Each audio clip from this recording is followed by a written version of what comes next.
ॐ त्र्यम्बकं यजामहे सुगन्धिं पुष्टिवर्धनम् उर्वारुकमिव बन्धनान् मृत्योर्मुक्षीयमामृतात्।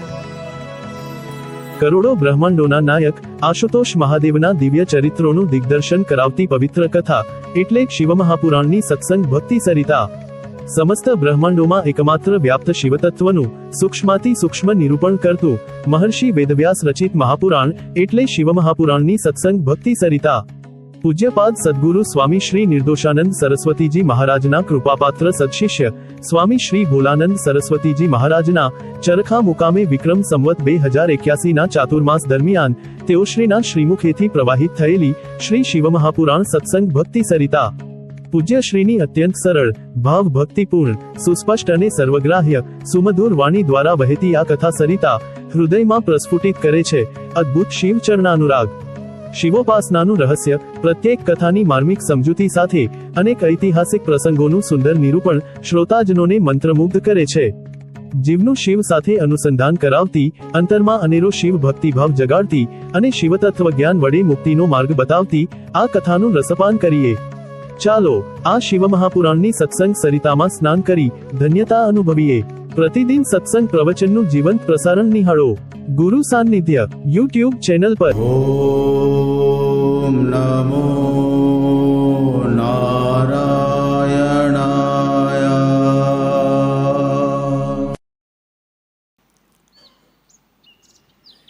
ભગવાનની અહૈતુકી કૃપાથી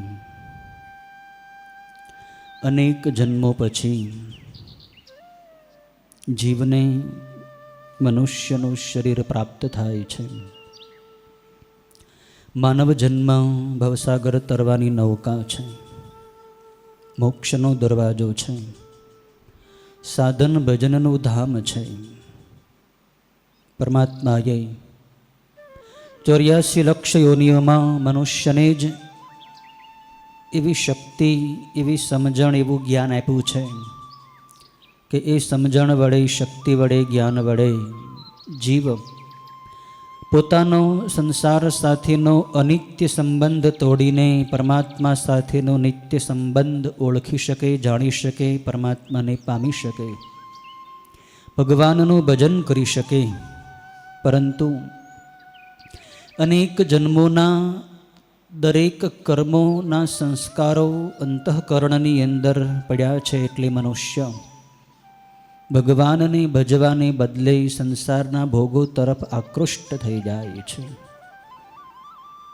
સંસારના ભોગો ભોગવતા ભોગવતા એનું અંતઃકરણ એટલું અશુદ્ધ અને મલિન થઈ જાય છે કે જેને કારણે જીવ સંસારમાં સતત સુખી અને દુઃખી થયા કરે છે, રાગ અને દ્વેષમાં રગદોળાયા કરે છે।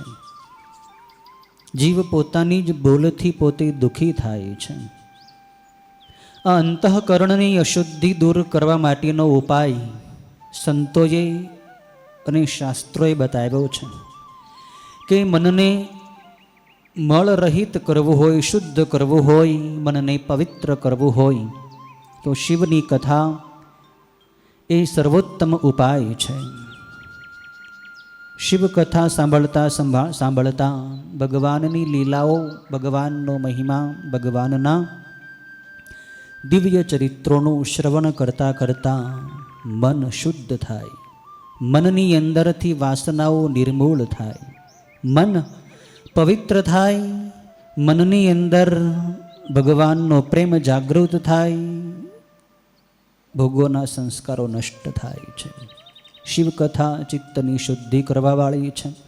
શિવકથા જીવનું શિવ સાથે મિલન કરાવવાવાળી છે। શિવકથા અંતરમાંથી જડતાનો સંબંધ કાપીને ચેતન શિવ સાથે આપણો સંબંધ જોડી દે છે।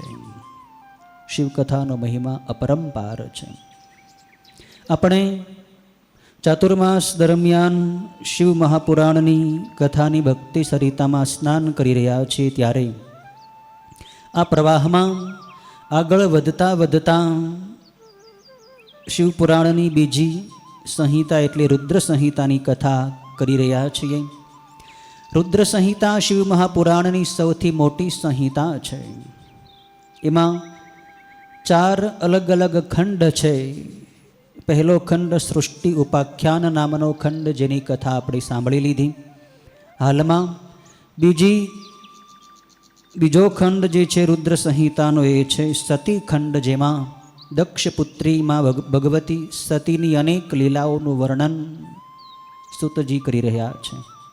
ત્યાર પછી ત્રીજો કુમાર ખંડ આવશે અને ચતુર્થ યુદ્ધ ખંડ નામનો ખંડ આવશે. આ સતી ખંડમાં દક્ષપુત્રી ભગવતી સતીનું ચરિત્ર વર્ણવ્યું છે. શૌનક વગેરે ઋષિઓ નૈમિષારણ્ય નામના પવિત્ર ક્ષેત્રમાં સૂતજીને આ શિવકથા વિષયક પ્રશ્નો પૂછી રહ્યા છે. ઋષિઓએ બહુ મોટો યજ્ઞ આરંભ્યો હતો, શરૂ કર્યો હતો. આ યજ્ઞના દર્શન માટે અને સંત સમાગમ માટે વ્યાસજીના શ્રેષ્ઠ શિષ્ય એવા સૂતજી પધાર્યા છે. સૂતજી પુરાણોના પ્રવક્તા છે, પુરાણોના જ્ઞાતા છે. દરેક પુરાણોનું વ્યાસજી પાસેથી એમણે અદ્ભુત જ્ઞાન સંપાદન કર્યું છે. શૌનકજી વગેરે ઋષિઓ ભગવાન શિવના ભક્તો છે. શિવ કથાઓ પર એમને પ્રેમ છે અને શિવ વિશે, શિવના ચરિત્રો વિશે જાણવાની એમને જિજ્ઞાસા છે. આ જિજ્ઞાસાને લઈને તેઓ પ્રશ્નો કરી રહ્યા છે. પ્રશ્નોની આ શૃંખલામાં ઋષિઓના પ્રશ્નો છે કે ભગવતી સતીનું શું ચરિત્ર છે, સતીએ કેવી લીલાઓ કરી હતી. સતી પોતાના પિતા દક્ષના યજ્ઞમાં યોગના અગ્નિ વડે બળીને ભસ્મ થઈ ગયા હતા, એવી પણ કથા મેં સાંભળી છે. આ વિશે અમને વિસ્તારથી જણાવો, સૂતજી જણાવી રહ્યા છે. સૂત અને શૌનક વગેરે ઋષિઓના સંવાદની અંતર્ગત બ્રહ્માજી અને નારદજીનો આ સંવાદ છે.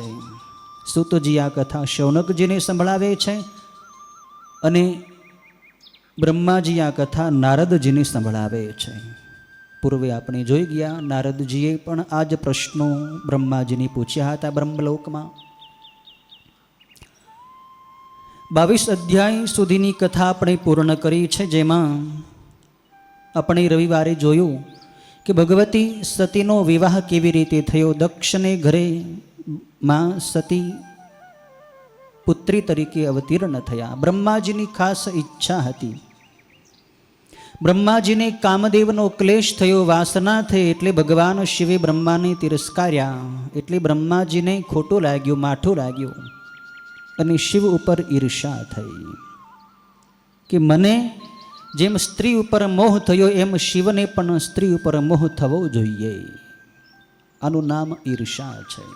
શિવને બ્રહ્માજી જાણતા નથી. શિવ તત્વ અગમ્ય અગોચર છે.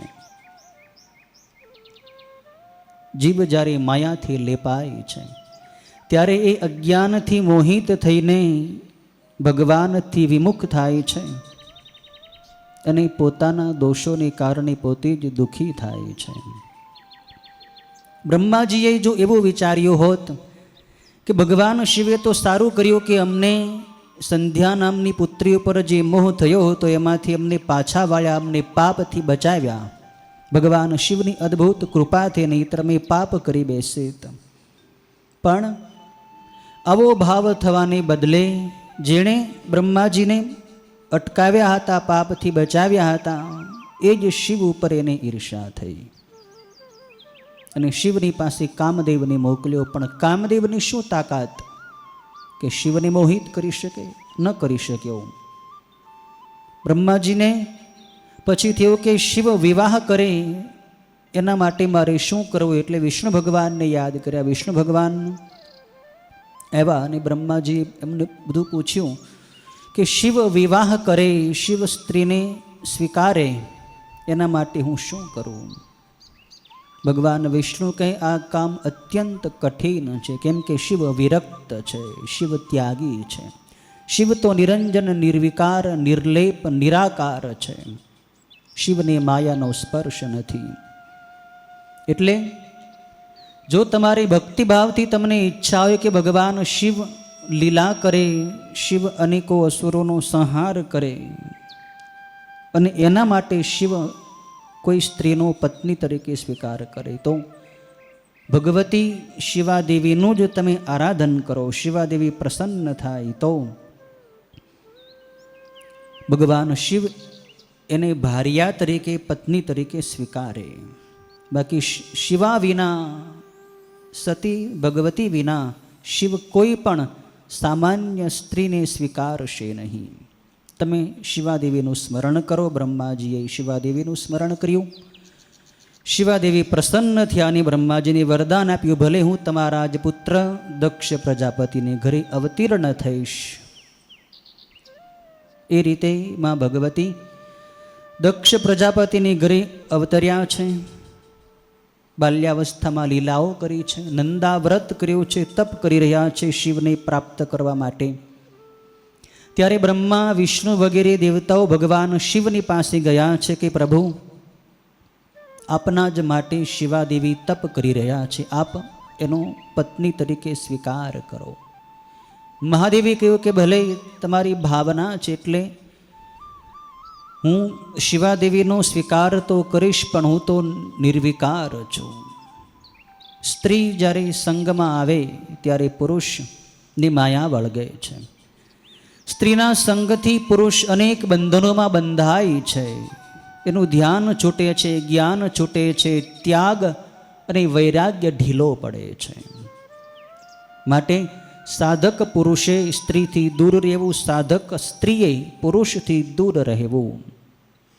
પણ તમારી ભાવના છે એટલે હું ભક્તોને આધીન છું, માટે શિવાદેવીનો સ્વીકાર તો હું કરીશ, પણ શરત એક છે કે એ શિવાદેવીને જ્યારે મારા વચન ઉપર અને મારી ઉપર અવિશ્વાસ થશે, જ્યારે એ મારા વચનનો અનાદર કરશે, મારા ઉપર અવિશ્વાસ કરશે, ત્યારે એ શિવાદેવીનો હું ત્યાગ કરી દઈશ. આટલી મારી શરત છે. બ્રહ્મા અને વિષ્ણુ સંમત થયા છે. ભગવાન શિવે એને વરદાન આપ્યું છે, હું શિવાનો સ્વીકાર કરીશ. શિવાદેવીને ભગવાને વરદાન આપ્યું, એને સ્વીકાર્યા છે. વિધિ પ્રમાણે વિવાહ થયો છે. આ કથા આપણે જોઈ લીધી. શિવા અને શિવ કૈલાસમાં આવ્યા છે અને અનેક લીલાઓ કરે છે.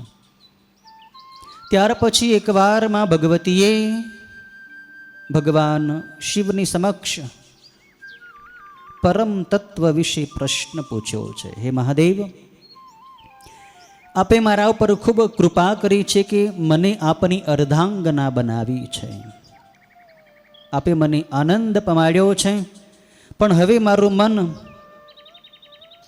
આપની ભક્તિ વિશેના પ્રશ્નો ઉત્પન્ન કરે છે કે પ્રભુ, આપની ભક્તિના કેટલા પ્રકાર છે, અને એ જાણતા પહેલાં હું એ જાણવા ઈચ્છું છું કે સૌથી શ્રેષ્ઠ તત્વ, પરમ તત્વ કેવું છે. 23મા અધ્યાયની અંદર એ કથા છે કે એવું કયું તત્વ છે, એવું કયું પદ છે કે જે પદને, જે તત્વને પામીને જીવ આ સંસારમાં ફરી પાછો ન આવે, જીવ મુક્ત થઈ જાય. અનંત જન્મોથી આ સંસારમાં રખડપટ્ટી કરી રહ્યો છે આ જીવ, તો જીવ એવું કયું પદ પ્રાપ્ત કરે કે જેને પામીને જીવને પાછું માતાના ગર્ભની અંદર આવવું ન પડે, જન્મવું ન પડે, મરવું ન પડે. ત્યારે ભગવાન શિવ શિવાદેવીને કહે છે કે એવું એક પરમ તત્વ તો વિજ્ઞાન જ છે. વિજ્ઞાન એટલે પરમ જ્ઞાન, પરમાત્માનું તત્વનું જ્ઞાન. જે જ્ઞાન પ્રાપ્ત કરીને, જે જ્ઞાનનો અનુભવ કરીને જીવ ફરીથી સંસારમાં આવતો નથી. આ જ્ઞાન કોઈ પુસ્તકનું જ્ઞાન નથી, આ જ્ઞાન આત્માનું જ્ઞાન છે. આ જ્ઞાન અનુભવનું જ્ઞાન છે. આ જ્ઞાન કોઈ બુદ્ધિ વડે પામી શકાતું નથી. આ જ્ઞાન કોઈને શીખવી શકતું નથી, કોઈની પાસેથી જાણી શકતું નથી. આ જ્ઞાન આપવા અને લેવાની પ્રક્રિયાથી પર છે. આ જ્ઞાન ગુરુ કૃપાથી થાય છે, પણ આ જ્ઞાન મારી ભક્તિ વડે સહજમાં સુલભ થઈ શકે છે. મારી ભક્તિ એ જ્ઞાન અને વિજ્ઞાનની માતા છે. ભક્તિ વગર જ્ઞાન થતું નથી. શિવ કહે છે કે જે ભક્તિનો વિરોધી છે એને ક્યારેય જ્ઞાન પ્રાપ્ત થતું નથી. ભક્તિથી જ જ્ઞાન પામી શકાય છે. ભક્તિને એક બાજુ મૂકીને કોઈ સીધો જ્ઞાન પામવા જાય તો એને માયા એવા ચક્રાવામાં ઘુમાવે છે કે ભગવાનથી દૂર થઈ જાય છે. અનન્ય શરણાગતિવાળી જે ભક્તિ છે એનાથી જીવ સહજમાં આત્મજ્ઞાન પ્રાપ્ત કરી શકે છે. ભક્તિ એ સર્વ સાધનોમાં સર્વશ્રેષ્ઠ સાધન છે. ભક્તિ તે મૂળ, જ્ઞાન તે ફળ, વૈરાગ્ય કેવલ તઈ છે ફૂલ. એકનાથજી મહારાજ પણ પોતાના ગ્રંથોમાં કહે છે કે કોઈ વૃક્ષ હોય એનું વૃક્ષમાં સૌથી વધુ મહત્વ મૂળનું છે. મૂળો નાસ્તિ કુતઃ શાખા. મૂળ જ ન હોય તો એ વૃક્ષ ને ડાળીઓ આવે ન આવે, પાન આવે ન આવે, ફૂલ આવે, ફળ આવે, કાંઈ ન આવે. મૂળ જ નથી તો કુતઃ શાખા, શાખા પ્રશાખા કેવી રીતે ઉત્પન્ન થાય? એમ ભક્તિ જ જીવનમાં ન આવે તો જ્ઞાન ક્યાંથી થાય? ભક્તિથી વૈરાગ્ય થાય છે ને વૈરાગ્યથી જ્ઞાન પ્રાપ્ત થાય છે. ભક્તિને મૂળ બતાવ્યું છે, વૈરાગ્યને ફૂલ બતાવ્યું છે અને જ્ઞાનને ફળ બતાવ્યું છે. જ્ઞાન ફળ છે પણ મૂળ વગર ફળ ન હોઈ શકે. ભક્તિથી જીવનમાં સરસતા આવે છે. ભક્તિથી જીવનમાં નિરસતાનો નાશ થાય છે. જીવનું જીવન આનંદમય રસીલું બની જાય છે. ભક્તિ શિવને વહાલી છે. શિવ કહે છે કે મારા ભક્તોની આધીન થઈને ભક્તનું નાનામાં નાનું કામ કરવા માટે હું તૈયાર થઈ જાઉં છું. મારો ભક્ત હોય ભલે ગરીબ હોય અને એનું નાનામાં નાનું કામ હોય, એના ઘરની સાફ સફાઈ કરવી, એની મજૂરી કરવી, એની આજ્ઞાનું પાલન કરવું, એ બધાય કામ કરવા માટે હું તૈયાર થઈ જાઉં છું. ભક્તિ મને વશ કરી લે છે. અહમ ભક્ત પરાધીનો ય સ્વતંત્ર ઇવ દ્વિજ. ભાગવત પુરાણમાં પણ આ વાત આવે છે. ભગવાન કહે છે દુર્વાસા ઋષિને કે અહમ ભક્ત પરાધીનો, હું મારા ભક્તની આધીન છું. ય સ્વતંત્ર, હું અસ્વતંત્ર છું એટલે કે પરાધીન છું. હું સ્વતંત્ર નથી. મારો ભક્ત મને કહે એમ મારે કરવું પડે છે અને એ પણ ભાવથી હું કરું છું. આટલો બધો મહિમા ભક્તિનો છે. ભક્તિથી શિવ જલ્દી પ્રસન્ન થાય છે. ભક્તિથી જ અંતઃકરણ શુદ્ધ થાય છે. પ્રેમ ભગતિ જરુ બિનુ રઘુરાઈ, અભિ અંતરમલ કબહુ ન જાય. રામચરિત માનસ પણ કહે છે કે પ્રેમ ભક્તિ રૂપી જળ વગર અંતરનો મળ ક્યારેય નષ્ટ થતો નથી. અંતઃકરણ શુદ્ધ કરવું હોય તો પ્રેમયુક્ત ભક્તિ જરૂરી છે. ભગવાનનો છું હું અને ભગવાન મારા છે, આ ભક્તિનો મૂળ મંત્ર છે. ભગવાન સાથેનો નિત્ય સંબંધ બાંધી લો, જાણી લો, ઓળખી લો કે હું ભગવાનનો છું. અહીંથી જ ભક્તિની શરૂઆત થાય છે. ભગવાનને પોતાના માન્યા વગર અને પોતાને ભગવાનના માન્યા વગર ભક્તિ થઈ જ ન શકે. કદાચ બહારથી આપણે ભલે ગમે એવી ભક્તિના નામની ક્રિયાઓ કરીએ, પૂજાઓ કરીએ, માળાઓ ફેરવીએ, ધ્યાન ધરીએ, સ્તોત્ર બોલીએ, ધૂન કીર્તન કરીએ, પણ આપણે પોતાને ભગવાનના માનીએ નહીં, ભગવાનને પોતાના માનીએ નહીં, ત્યાં સુધી ભક્તિની શરૂઆત જ થતી નથી. માની લો કે આપણે ભગવાનના છીએ. આ વાત માનવી જ પડશે, કેમ કે આ વાત સાચી વાત છે. ખરેખર આપણે કોના છીએ? ભગવાનના જ છીએ. ભૂલથી આપણે પોતાની સંસારના માની લીધા છે કે હું પરિવારનો છું, સંસારનો છું. આ ખોટી માન્યતા છે. ખોટી માન્યતા જ્યાં સુધી આપણે પકડી રાખીએ ત્યાં સુધી જીવનમાં દુઃખ આવશે, જન્મ મરણ આવશે, સંકટો આવશે, અશાંતિ આવશે. સાચી વાતનો સ્વીકાર કરી લઈએ તો બધા જ દુઃખોનો અંત આવી જાય. સાચી વાત છે આપણે ભગવાનના છીએ. ભક્તિનું મૂળ છે. શિવ કહે છે કે હે સતી, ભક્તિનો જે વિરોધી હોય તેને વિજ્ઞાન જ થતું નથી. હું સદાય ભક્તિની આધીન છું. ભક્તિના પ્રભાવથી હું હલકી જાતિના લોકોના ઘરમાં પણ જાઉં છું, એમાં સંશય નથી. કદાચ મારો ભક્ત કોઈ પણ જાતિની અંદર જન્મેલો હોય, હું કોઈ જાતિ પાતિને મહત્વ આપતો નથી. જાતિ પાતિ કુલ ધર્મ બડાઈ, ધન બલ પરિજન ગુણ ચતુરાઈ, ભક્તિહીન નર સો હોય કૈસા, બિનુ જલ બારિદ દેખીય જૈસા. ઊંચી જાતિ હોય પણ ભક્તિ ન હોય તો શું કામનું? ઊંચું કુળ હોય, ઊંચો ધર્મ હોય, ઊંચી સત્તા હોય, ઊંચું ધન હોય, ઊંચી વિદવત્તા બધી હોય, ખૂબ આ બધું હોય, પણ ભક્તિ નથી તો માણસ શોભતો નથી. ભક્તિ એ માનવનો સાચો શણગાર છે. ભક્તિ એ જ મનુષ્ય જીવનના સાચો અલંકાર છે. અલંકાર વગર માણસ જેમ શોભે નહીં, એમ ભક્તિ વગર માનવનું જીવન શોભતું નથી. જેમ પાણી વગરનું વાદળો શોભે નહીં, એમ ભક્તિ વગરનો માણસ શોભતો નથી. ભક્તિના અનેક પ્રકાર બતાવ્યા છે. નૈષ્ઠિકી ભક્તિ, અનૈષ્ઠિકી ભક્તિ, વિહિત ભક્તિ, અવિહિત ભક્તિ, આમ અનેકો પ્રકારો ભગવાન અહીં કહે છે. પરંતુ મુખ્ય ભક્તિના 9 પ્રકારો અહીં બતાવ્યા છે. મહાદેવ કહે છે કે હે દક્ષ પુત્રી સતી, આ 9 અંગો, નવધા ભક્તિના 9 અંગો હું વર્ણવું છું, તમે પ્રેમથી સાંભળો. પહેલી ભક્તિ છે શ્રવણ ભક્તિ, એટલે કે મારી કથા સાંભળવી. સાંભળવી એટલે માત્ર જેમ સામાન્ય વાતો આપણે સાંભળીએ એમ નહીં, પણ રસપૂર્વક મારી કથા સાંભળવી. જેમ કોઈ કામી પુરુષ હોય, એને સ્ત્રીની વાત કરીએ તો એ કેટલા રસથી સાંભળે છે, કેટલા ભાવથી સાંભળે છે. જેમ કોઈ લોભી માણસ હોય, એને ધનની વાત કરીએ તો એ કેટલા ભાવથી રસપૂર્વક દત્તચિત્ત થઈને સાંભળે. જેમ કોઈ ભૂખ્યો માણસ હોય, એને ભોજનની વાત કરીએ, તરસ્યો માણસ હોય, એને જળની વાત કરીએ તો એને કેટલી મજા આવે. એમ જ્યારે મારી વાત સાંભળીને, મારી કથા સાંભળીને, મારા ચરિત્રો સાંભળીને જીવને મજા આવે, આનંદ આવે, પ્રેમ થાય ને એને રોમાંચ થાય, ત્યારે એ સાચી ભક્તિ, એ શ્રવણ ભક્તિ છે. ભગવાનની કથા સાંભળો તો પ્રેમપૂર્વક સાંભળો કે આ મારા મહાદેવની કથા છે. જે મારું સર્વસ્વ છે, જે મારા માતા છે, પિતા છે, બંધુ છે, સખા છે, સર્વસ્વ છે, એ મારા શિવની કથા છે, મારા મહાદેવની આ કથા છે. મારા મહાદેવ કેટલા દયાળુ છે, કેટલા કૃપાળુ છે. કથા સાંભળીને આનંદ થવો જોઈએ. રસપૂર્વક રસીલું શ્રવણ કરો, આ શ્રવણ ભક્તિ છે. બીજી ભક્તિ છે કીર્તન ભક્તિ.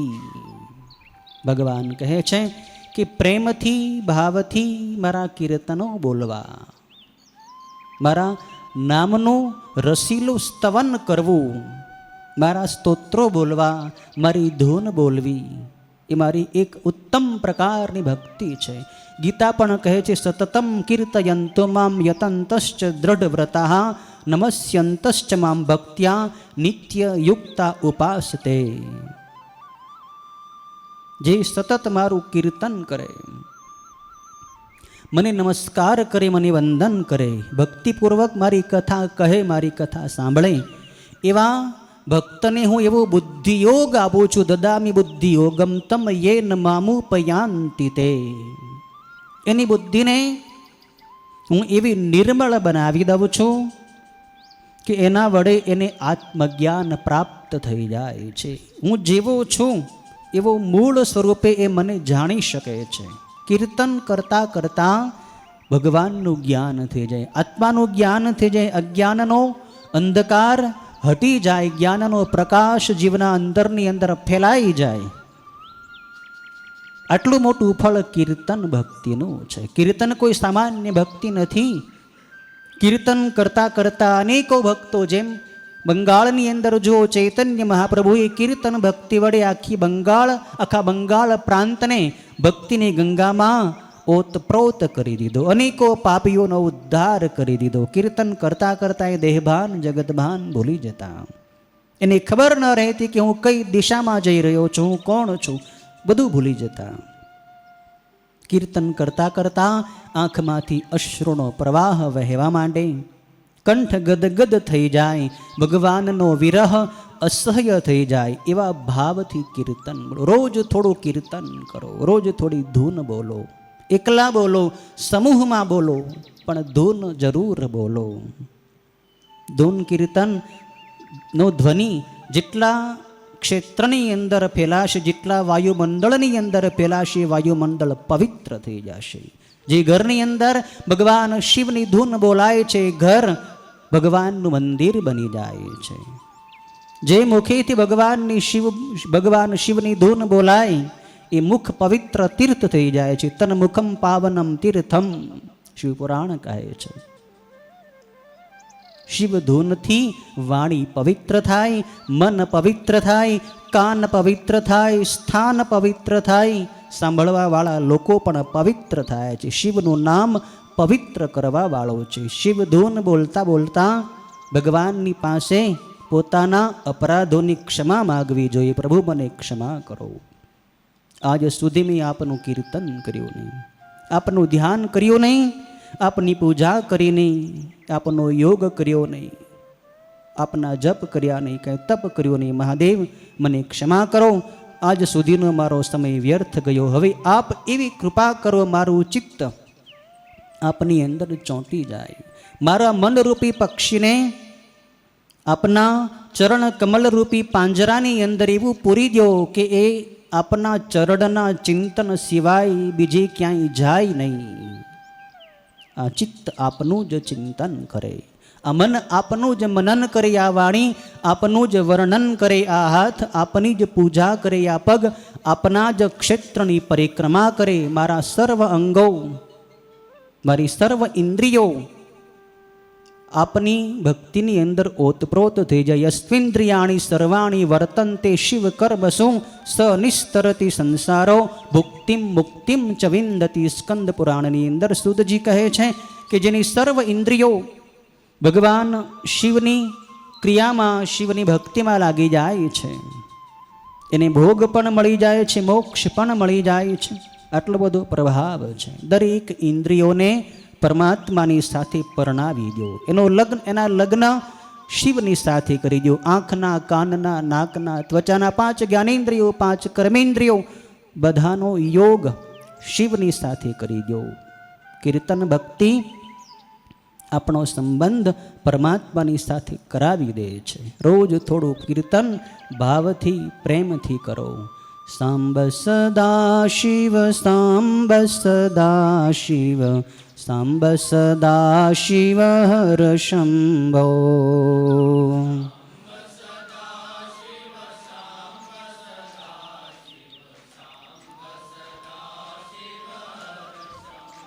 ઓ સાંબ સદા શિવ, સાંબ સદા શિવ, સાંબ સદા શિવ હર શંભો.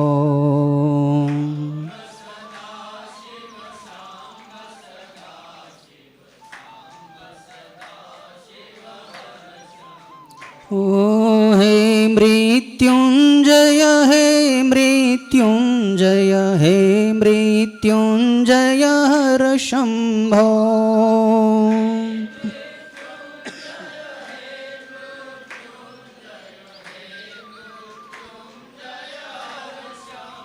ઓ હે મૃત્યુંજય, હે મૃત્યુંજય, હે મૃત્યુંજય હર શંભો.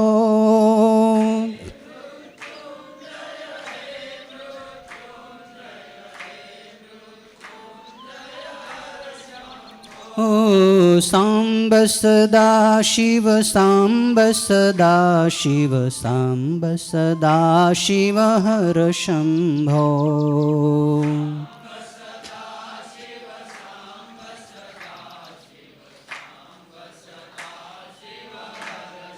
ઓ સાંબ સદા શિવ, સાંબ સદા શિવ, સાંબ સદા શિવ હર શંભો. ઓ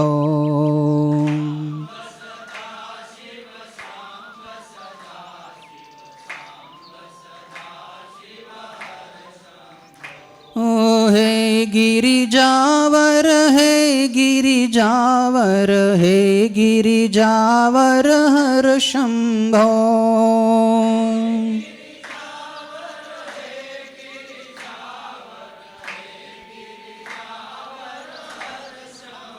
ओ हे गिरिजावर हे गिरिजावर हे गिरिजावर हर शंभो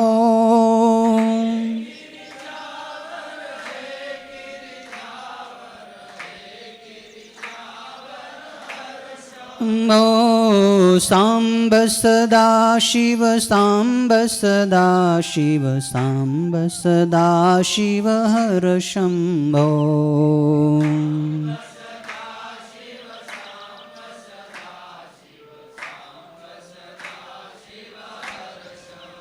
ओ सांब सदा शिव सांब सदा शिव सांब सदा शिव हर शंभो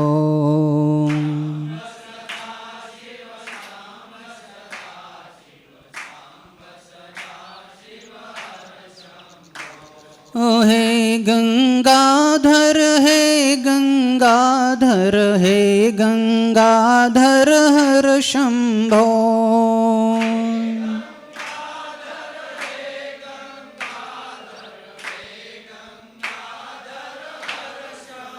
ओ हे गंगाधर हे गंगाधर हे गंगाधर हर शंभो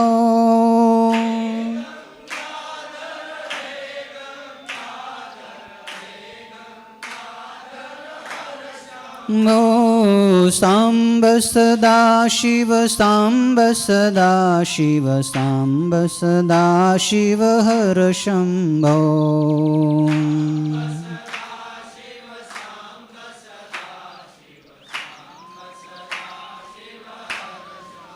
ओ सांब सदा शिव सांब सदा शिव सांब सदा शिव हर शंभो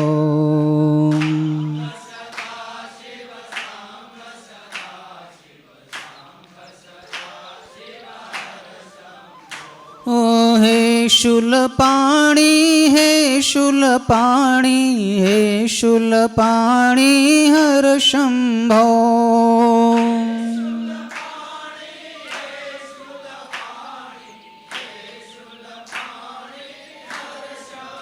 ओ हे शूलपाणी हे शूलपाणी हे शूलपाणी हर शंभो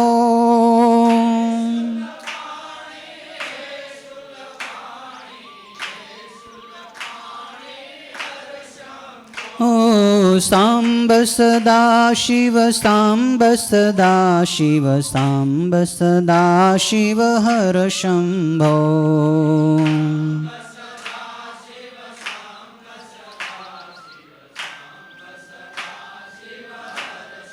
ओ सांब सदा शिव सांब सदा शिव सांब सदा शिव हर शंभो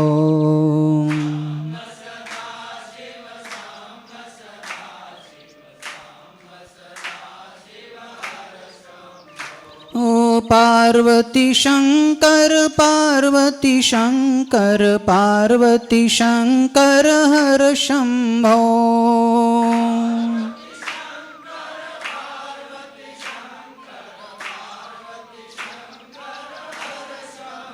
ओ पार्वती शंकर पार्वती शंकर पार्वती शंकर हर शंभो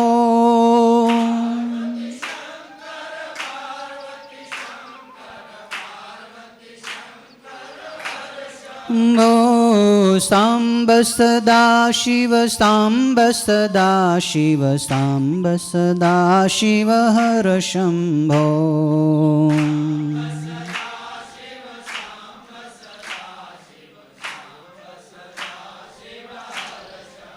ओ सांब सदा शिव सांब सदा शिव सांब सदा शिव हर शंभो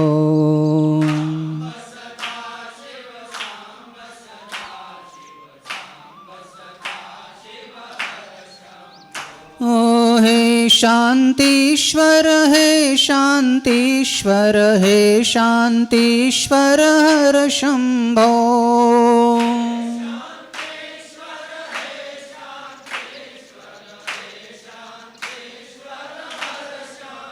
ओ हे शान्तीश्वर हे शान्तीश्वर हे शान्तीश्वर हर शम्भो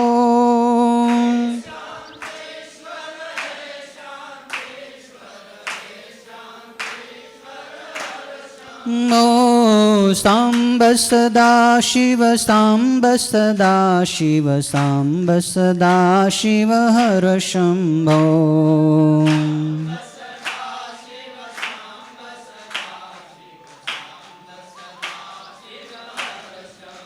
ओ साम्ब सदा शिव साम्ब सदा शिव साम्ब सदा शिव हर शम्भो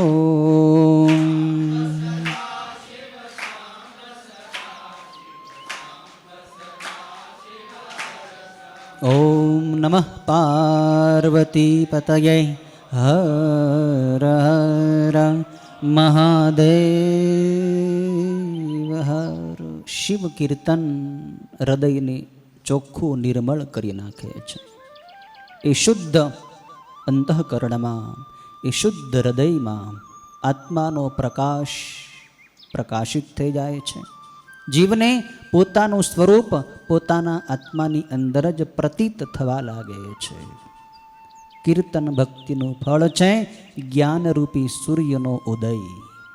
કીર્તન કરતાં કરતાં ભીતરનું જ્ઞાન જાગૃત થઈ જાય છે. શિવનું કીર્તન એ નવદા ભક્તિનું બીજું અંગ છે, બીજી ભક્તિ છે. ભગવાન કહે છે કે હે દેવી શિવાદેવી, મારી ત્રીજા નંબરની ભક્તિ છે મારું સ્મરણ. સ્મરણ એટલે ભગવાનને યાદ કરો. ભગવાનને હંમેશા યાદ કરો. સવારે કરો, બપોરે કરો, સાંજે કરો, ત્રિકાળ સંધ્યા સમયે તો શિવ સ્મરણ ચોક્કસ કરો. પણ એ સિવાય પણ નિરંતર શ્વાસોશ્વાસ પ્રત્યેક ક્ષણે તમારા સૂક્ષ્મ મનની અંદર શિવનું સ્મરણ ચાલુ રાખો. જાગૃતિપૂર્વક શિવને યાદ કરો. જે સમયે ચિત્ત શિવનું સ્મરણ ભૂલી જાય છે, જે સમયે શિવનું વિસ્મરણ થાય છે, એ સમયે જીવ પાપ કરે છે. માણસનું મન પાપમાં પ્રવૃત્ત ક્યારે થાય? જ્યારે એ મન ભગવાનને ભૂલીને સંસારને યાદ કરે છે ત્યારે. ભગવાનની અંદર એટલી શક્તિ છે કે એ ભગવાનને યાદ કરવાથી મનુષ્યના ચિત્તની અંદર એ શક્તિ આવવા લાગે છે. ભગવાનને યાદ કરવાથી આપણું જોડાણ, આપણું કનેક્શન, આપણો સંબંધ શિવ સાથે થઈ જાય છે. આપણો સંબંધ શિવ સાથે થઈ જાય એટલે શિવની અંદર જે શક્તિ છે, જે જ્ઞાન છે, જે દિવ્ય ગુણો છે, એ આપણી અંદર વગર બોલાવી આવવા માંડે છે. શિવને તમે યાદ કરશો તો મનના પાપ બળશે. શિવને યાદ કરવા એ સામાન્ય ભક્તિ નથી, બહુ ઊંચી ભક્તિ છે. નામ સ્મરણ કરતાં પણ સંતો એમ કહે છે કે શિવને યાદ કરો. નામ સ્મરણ કરતાં કરતાં ક્યારેક સંસાર યાદ આવી જાય, પણ નામ સ્મરણ ચાલુ હોય ત્યારે અથવા નામ સ્મરણ તમે ન કરતા હો ત્યારે પણ ભીતરથી, અંદરથી, અંતર મનથી ભગવાનને યાદ કરો. ભગવાનના સ્વરૂપને યાદ કરો. ભગવાનની યાદ આવે, ભગવાનનું સ્મરણ થાય. એ માટે તમારા ઘરમાં તમે જ્યાં રહેતા હો, તમે જ્યાં કામ કરતા હો, તમારી ઓફિસ હોય, તમારી ફેક્ટરી હોય, તમારી દુકાન હોય, તમારી વાડી હોય, ઘર હોય, ત્યાં બધે તમારા ઈષ્ટદેવનો ફોટો રાખો. ઈષ્ટ મંત્ર લખી રાખો. ઓમ નમઃ શિવાય લખી રાખો. મહાદેવનો ફોટો રાખો. એના ઉપર તમારી દ્રષ્ટિ પડશે એટલે ભગવાનનું સ્મરણ થશે. મારા ભગવાન છે. ભગવાનનું સ્મરણ થશે તો ભય નીકળી જશે, કામ વયો જશે, ક્રોધ વયો જશે, લોભ વયો જશે, દુર્ગુણો ભાગવા લાગશે. શિવ સ્મરણ થતાં દુર્ગુણો પલાયન થાય છે, સદગુણોનું જીવનમાં આગમન થાય છે. ભગવાનનું સ્મરણ એ ત્રીજા નંબરની ભક્તિ છે. ચોથી ભક્તિ છે મારું સેવન, એટલે કે ભગવાનના ચરણોની સેવા અને ભગવાનની નિમિત્તે કર્મ કરવા, એ ભગવાનની સેવા સેવન ભક્તિ છે. ભગવાનના ચરણ પ્રક્ષાલન કરવા, ભગવાનની નિમિત્તે કામ કરવું. તમે અહીં આશ્રમમાં આવો કે મંદિરમાં આવો તો એમાં જે કાંઈ તમે કામ કરો છો, મંદિર માટે તમે મંદિરની સફાઈ કરો, કચરા પોતા કરો, ભગવાનને માટે ફૂલ વીણી લ્યો, બિલીપત્ર ઉતારી લ્યો, ભગવાનની પૂજાની તૈયારી કરો, આશ્રમનું કાર્ય કરો, મંત્ર લખો, ભગવાનને માટે જે કાંઈ તમે વાઘા બનાવો, ભગવાનનો હાર બનાવો, નાનું મોટું જે પણ કામ ભગવાનને માટે તમે નૈવેદ્ય બનાવો, સુખડી બનાવો, એ બધું કામ ભગવાનનું જ કામ છે એમ માનો, એ ભગવાનની સેવન ભક્તિ છે. ને ખરેખર તો તમે તમારું પોતાનું પણ જે કામ કરતા હો ને એને પણ પોતાનું કામ ન માનો. ભલે તમે પોતાને ખાવા માટે રસોઈ બનાવો, પણ ભાવ એવો રાખો કે આ શરીર ભગવાનની ભક્તિ કરવાનું સાધન છે. આ શરીરની પાસેથી ભક્તિ મારે કરાવવી હોય તો મારે એને ખવડાવવું પડશે, માટે એને હું રસોઈ જમાડું છું, એના માટે હું રસોઈ બનાવું છું. તો એ કામ પણ ભગવાનની ભક્તિ થઈ જશે. તમે કપડાં ધુઓ તો એ પણ ભગવાનની માટે ધુઓ. જાગો, સવારમાં જાગો ત્યારથી સૂવો ત્યાં સુધી દરેક ક્રિયા ભગવાનને માટે કરો, પોતાનો સ્વાર્થ કાઢી નાખો, તો એ કામ ભગવાનની ભક્તિ થઈ જશે. સેવન ભક્તિ બતાવી છે. ત્યાર પછીની ભક્તિ છે મારો દાસ ભાવ, ભગવાનના દાસ બનીને રહો. મારા સ્વામી મહાદેવ છે, હું મહાદેવનો દાસ છું. જેમ હનુમાનજી મહારાજે ભગવાન રામની દાસ્ય ભક્તિ કરી છે, ભગવાનને માટે જ પોતાનું સંપૂર્ણ જીવન એમને નિયુક્ત કરી દીધું, પ્રયુક્ત કરી દીધું. ભગવાનના દાસ, ભગવાન મારા સ્વામી છે, પછી મારે શું ચિંતા, પછી મારે શું ભય. દાસ્ય ભક્તિ છે. ત્યાર પછીની ભક્તિ છે પૂજન ભક્તિ, એટલે કે અર્ચન ભક્તિ, ભગવાનની પૂજા કરવી. ભગવાનને સ્નાન, વસ્ત્ર, ચંદન, અક્ષત, પત્ર, પુષ્પ આપણે ષોડશોપચારથી પૂજન કરીએ. એ પૂજન પણ ભગવાનને પ્રસન્ન કરવા માટે કરો. પૂજા કરીને પણ ભગવાનની પાસેથી તમે કંઈક સ્વાર્થ રાખશો કે મેં ભગવાનની પૂજા કરી, મહાદેવ મને ધન આપી દો, મારો રોગ મટાડી દો, મને પુત્ર આપી દો, તો એ પૂજન તો થયું પણ એ ભક્તિ ન થઈ. ભક્તિમાં કોઈ કામના હોતી નથી. જ્યાં કામના આવે ત્યાં ભક્તિ જતી રહે છે. જ્યાં ભગવાનની પાસેથી કંઈક માગવાની ઈચ્છા થાય ત્યારે ભક્તિ જતી રહે છે. કાંઈ પણ ઈચ્છા નથી, કાંઈ જોતો નથી, ભોગ પણ જોતો નથી, મોક્ષ પણ જોતો નથી. બસ ભગવાન પ્રસન્ન થાય, મારા મહાદેવ રાજી થાય, એના માટે ભગવાનની પૂજા કરું છું. મુક્તિ તો આમ નામ મળી જશે. અહીંયા 23મા અધ્યાયમાં એમ લખ્યું છે કે મુક્તિ છે એ ભક્તિની દાસી છે. ભક્તને ભગવાનની પાસેથી મુક્તિ માગવી ન પડે. મુક્તિ તો હાથ જોડીને ભક્તની પાસે ઊભી રહે કે હું આવું. ભક્ત કહે ના, મારે તારું કામ નથી, ભલે મને મુક્તિ ન મળે, મારે ગમે એટલી વાર જન્મ લેવા પડે તો હું જન્મ લેવા તૈયાર થઈ જઈશ. દરેક જન્મની અંદર ભગવાનની હું ભક્તિ કરીશ. મોક્ષમાં શાંત રસ છે, પણ ભક્તિમાં અનંત રસ છે. જેનો અંત ન આવે એવો રસ ભક્તિમાં મળે છે. મુક્તિમાં તો શાંત રસ છે, એક શાંતિ મળી જાય, જન્મ મરણ ટળી જાય, પણ એમાં અનંત રસ નથી. એટલે મુક્ત થયા પછી મુક્ત પુરુષોને પણ અંદર ભક્તિની લાલસા જાગે છે, ભગવાનના પ્રેમની ભૂખ જાગે છે. મુક્ત પુરુષોની પણ ઈચ્છા થાય કે હું ભગવાનને માટે કંઈક કરું. એટલે કે મારું કોઈ એવું નજીકમાં નજીકનું પ્રિય હોય જેને હું પ્રેમ આપું, જે મને પ્રેમ આપે. પ્રેમ વગર જીવનમાં શુષ્કતા આવી જાય છે. એટલે મુક્ત પુરુષો મુક્તિ મેળવ્યા પછી પણ ભક્તિ માગે છે. એટલે જ ઋષિઓ મુનિઓને થયો કે અમારે ભગવાનની સાથે રાસ રમવો છે, ભગવાનની લીલાઓ જોવી છે, માણવી છે. એટલે જ ઋષિઓ ગોપી બનીને કૃષ્ણ ભગવાનની સાથે કૃષ્ણાવતારમાં અવતર્યા હતા. ઋષિઓ જ હતા, મુક્ત પુરુષો હતા. ભક્તિ માટે એને જન્મ લીધો. પૂજન એ ભગવાનની ઉત્તમ ભક્તિ છે. ત્યાર પછીની ભક્તિ છે વંદન ભક્તિ, ભગવાનને વંદન કરવા, રોજ ભગવાનને નમસ્કાર કરો. ઘણા લોકો એવા હોય ને, મંદિર સામેથી રોજ નીકળતા હોય પણ આમ માથું ન નમાવે, હાથે ન જોડે, જાણે ભગવાનની સાથે કાંઈ લેવા દેવા જ નથી. ભાઈ, તને જન્મ કોણે આપ્યો? તને ખાવાનું કોણ આપે? તું જે પૃથ્વી ઉપર રહે છો એ પૃથ્વી કોણે બનાવી? ભગવાને તને આ બધું આપ્યું છે, ત્યારે તું આ દુનિયા ઉપર હરે ફરે છો ને. ભગવાનનો ઉપકાર માનો, ભગવાનને રોજ વંદન કરો. પ્રભુ, હું આપનો છું, આપ મારા છો. વંદનથી અભિમાન ઓગળે છે, નમસ્કારથી અભિમાન ઓગળી જાય છે. વંદન એ ચંદન કરતાં પણ શીતળ છે.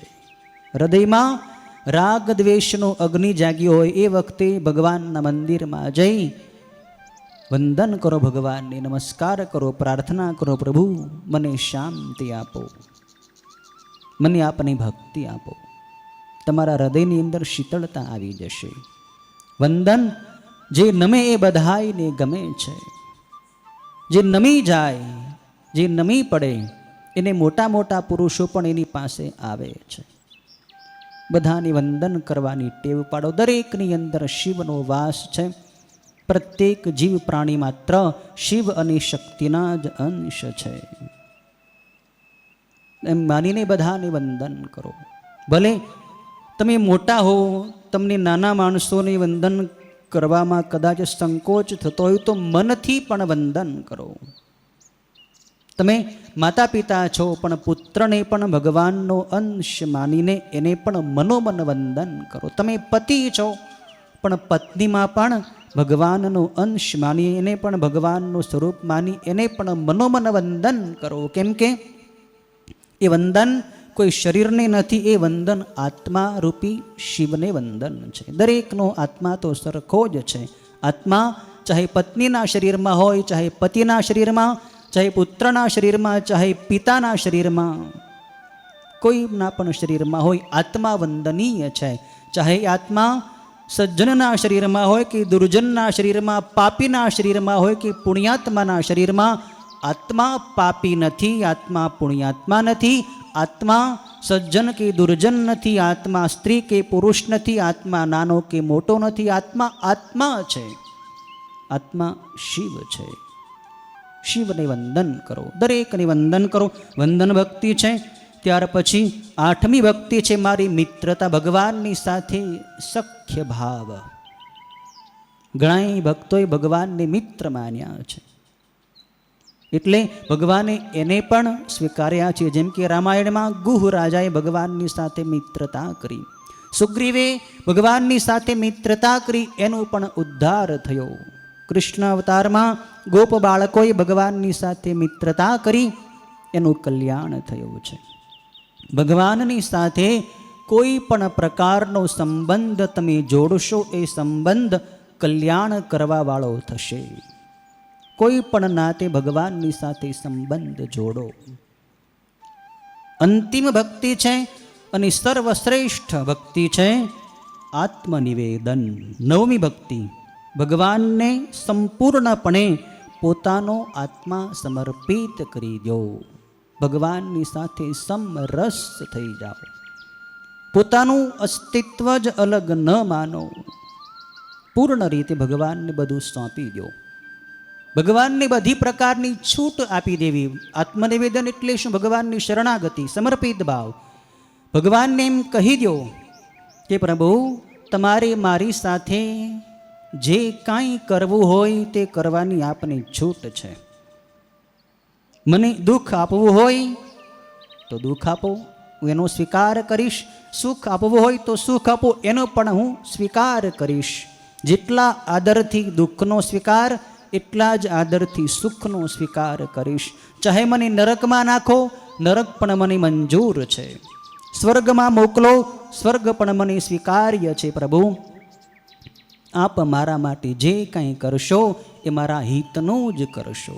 આવો દ્રઢ વિશ્વાસ અને શ્રદ્ધા જ્યારે હૃદયની અંદર જાગે ત્યારે જ આત્મસમર્પણ થાય છે. સમર્પણ શ્રદ્ધા વગર થતું નથી. શ્રદ્ધા દ્રઢ થાય ત્યારે સમર્પણ ભાવ જાગે છે, ત્યારે આ આત્મસમર્પણ આત્મનિવેદન રૂપી નવમી ભક્તિ થાય છે. આ ભક્તિના 9 અંગો કયા છે, એના ઉપાંગો તો ગણાય છે. આ રીતે ભગવાને નવદા ભક્તિ વિશે વિસ્તૃત રૂપે આ 23મા અધ્યાયની અંદર વાત કરી અને આગળ કહ્યું છે કે ભક્તો માટે તમે ઘણા બધા કામ કર્યા છે. રામચંદ્રે મારી ભક્તિ કરી તો એને માટે રાવણ જેવો જે મારો ભક્ત હતો એને પણ મેં દંડ દીધો છે. રાવણનો મેં પણ પક્ષ છોડી દીધો છે. રાવણે મારી ઘણી ભક્તિ કરી હતી, પણ ભગવાન રામે જ્યારે મારી ભક્તિ કરી ત્યારે દુષ્ટ રાવણને પણ મેં દંડ દીધો છે. ભક્તોના કારણે જ હું સૂર્યની ઉપર અત્યંત ક્રોધયુક્ત થઈને ત્રિશૂળ ગ્રહણ કરીને મેં એને જીત્યો છે. એટલે ભક્તિ માટે હું બધુંય કરવા તૈયાર થઈ જાઉં છું. ત્યાર પછી માં સતીએ ભગવાન શિવને તંત્રશાસ્ત્ર, ધર્મશાસ્ત્ર, આરોગ્યશાસ્ત્ર, વૈદ્યશાસ્ત્ર, સ્ત્રીઓના ધર્મો, વર્ણાશ્રમના ધર્મો, આવા અનેક વિષયો ઉપર મહાદેવને પ્રશ્નો કર્યા છે. જ્યોતિષ શાસ્ત્ર, ઉત્તમ સામુદ્રિક શાસ્ત્ર, આ બધાય શાસ્ત્રો વિશે વિસ્તૃત ચર્ચા માં સતીએ માં શિવાદેવીએ ભગવાન સાથે કરી છે. સતીના દરેક પ્રશ્નોનો સંતોષકારક ઉત્તર મહાદેવે આપ્યો છે. 23મા અધ્યાયમાં આ રીતે શિવ અને શિવાનો સંવાદ બતાવ્યો. 24મા અધ્યાયની અંદર નારદજી હજી પણ શિવ અને શિવાની લીલા વિશે પ્રશ્ન કરે છે કે આગળ ભગવાને કયું ચરિત્ર કર્યું હતું. ત્યારે બ્રહ્માજી નારદજીને એક સુંદર પ્રસંગ સંભળાવે છે. બ્રહ્માજી કહે છે કે શિવ અને શિવા તો વાણી અને અર્થની પેઠે એકમેક છે. શિવ અને શિવાનો વિયોગ ક્યારેય થાય નહીં. જેમ સૂર્યથી સૂર્યના કિરણો અલગ થાય ખરા? ન થાય. ચંદ્રથી ચંદ્રની ચાંદની અલગ કરી શકાય ખરી? ન કરી શકાય. ચંદ્ર અને ચંદ્રની ચાંદની બંને એક રહે છે, સાથે રહે છે.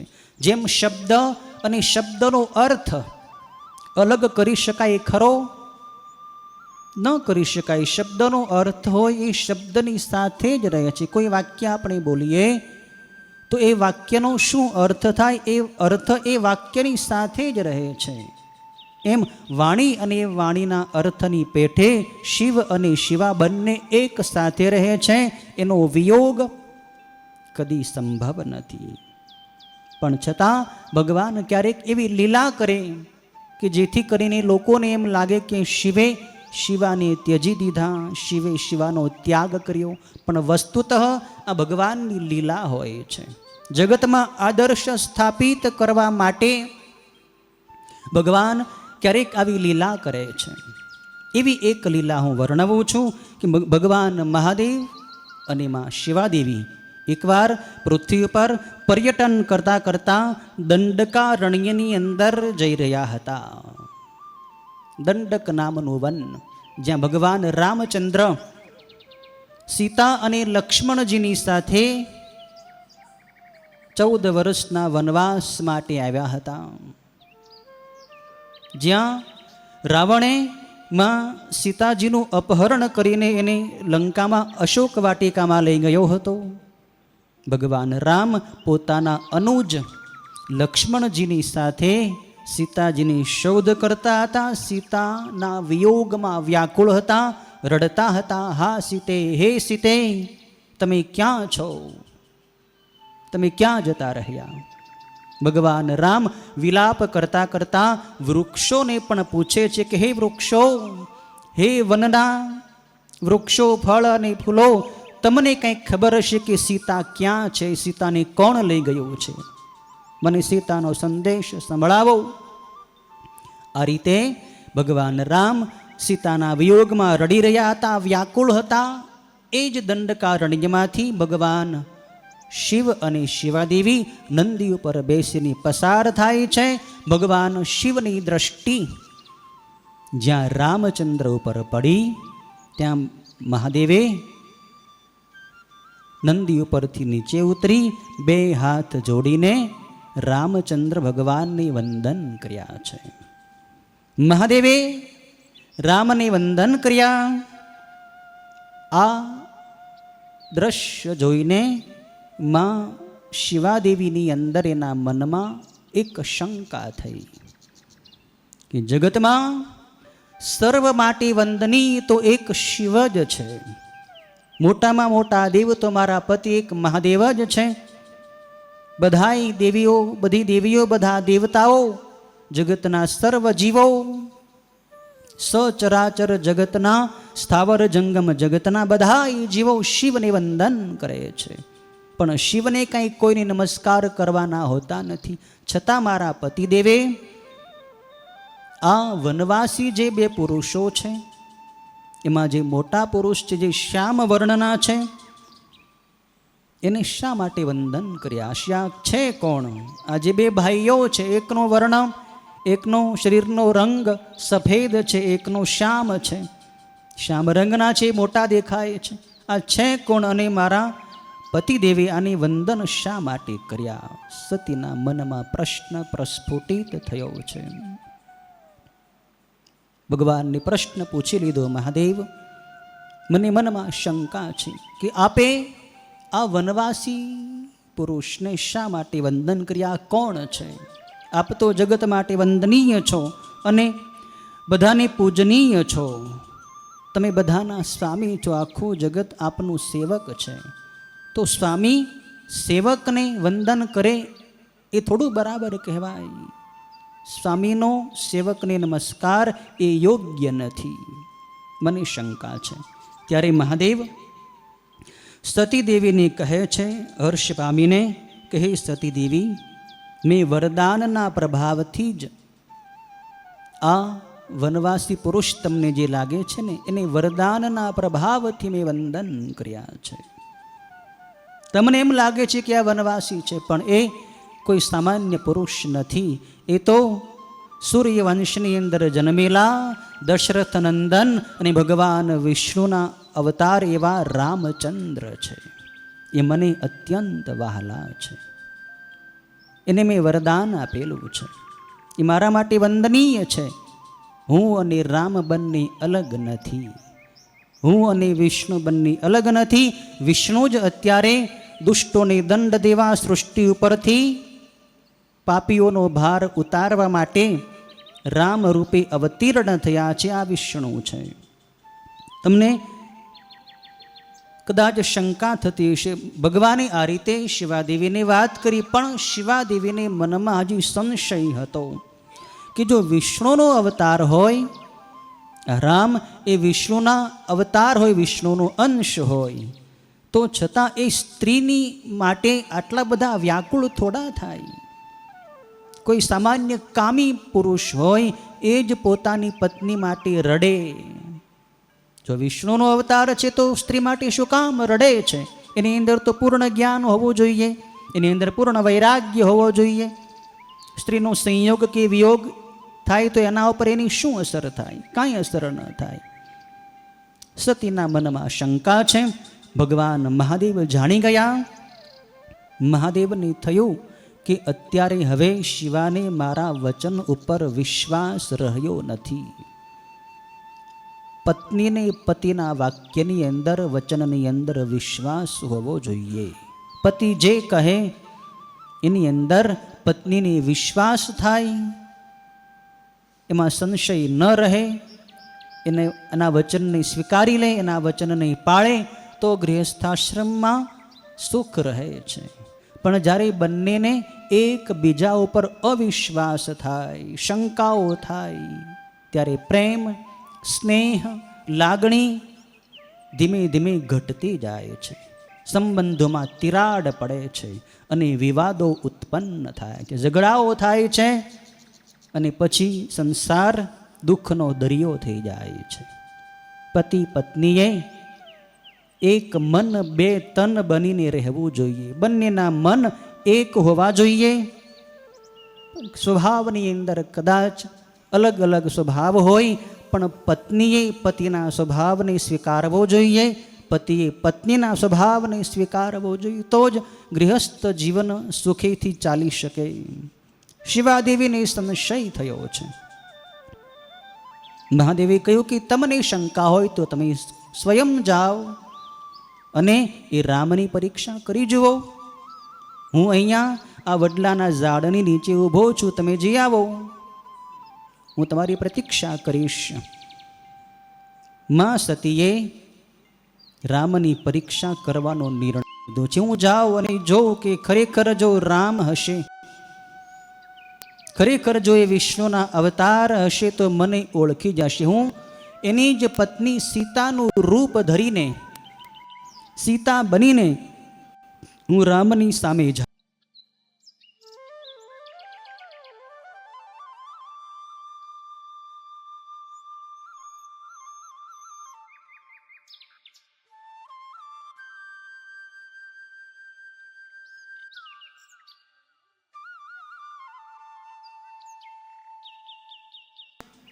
અને જ્યાં રામચંદ્ર ભગવાન સીતાજીના વિયોગમાં રડતા રડતા અહીંથી તહીં ફરતા હતા, ત્યાં એમની સમક્ષ એમની સામે જાય છે.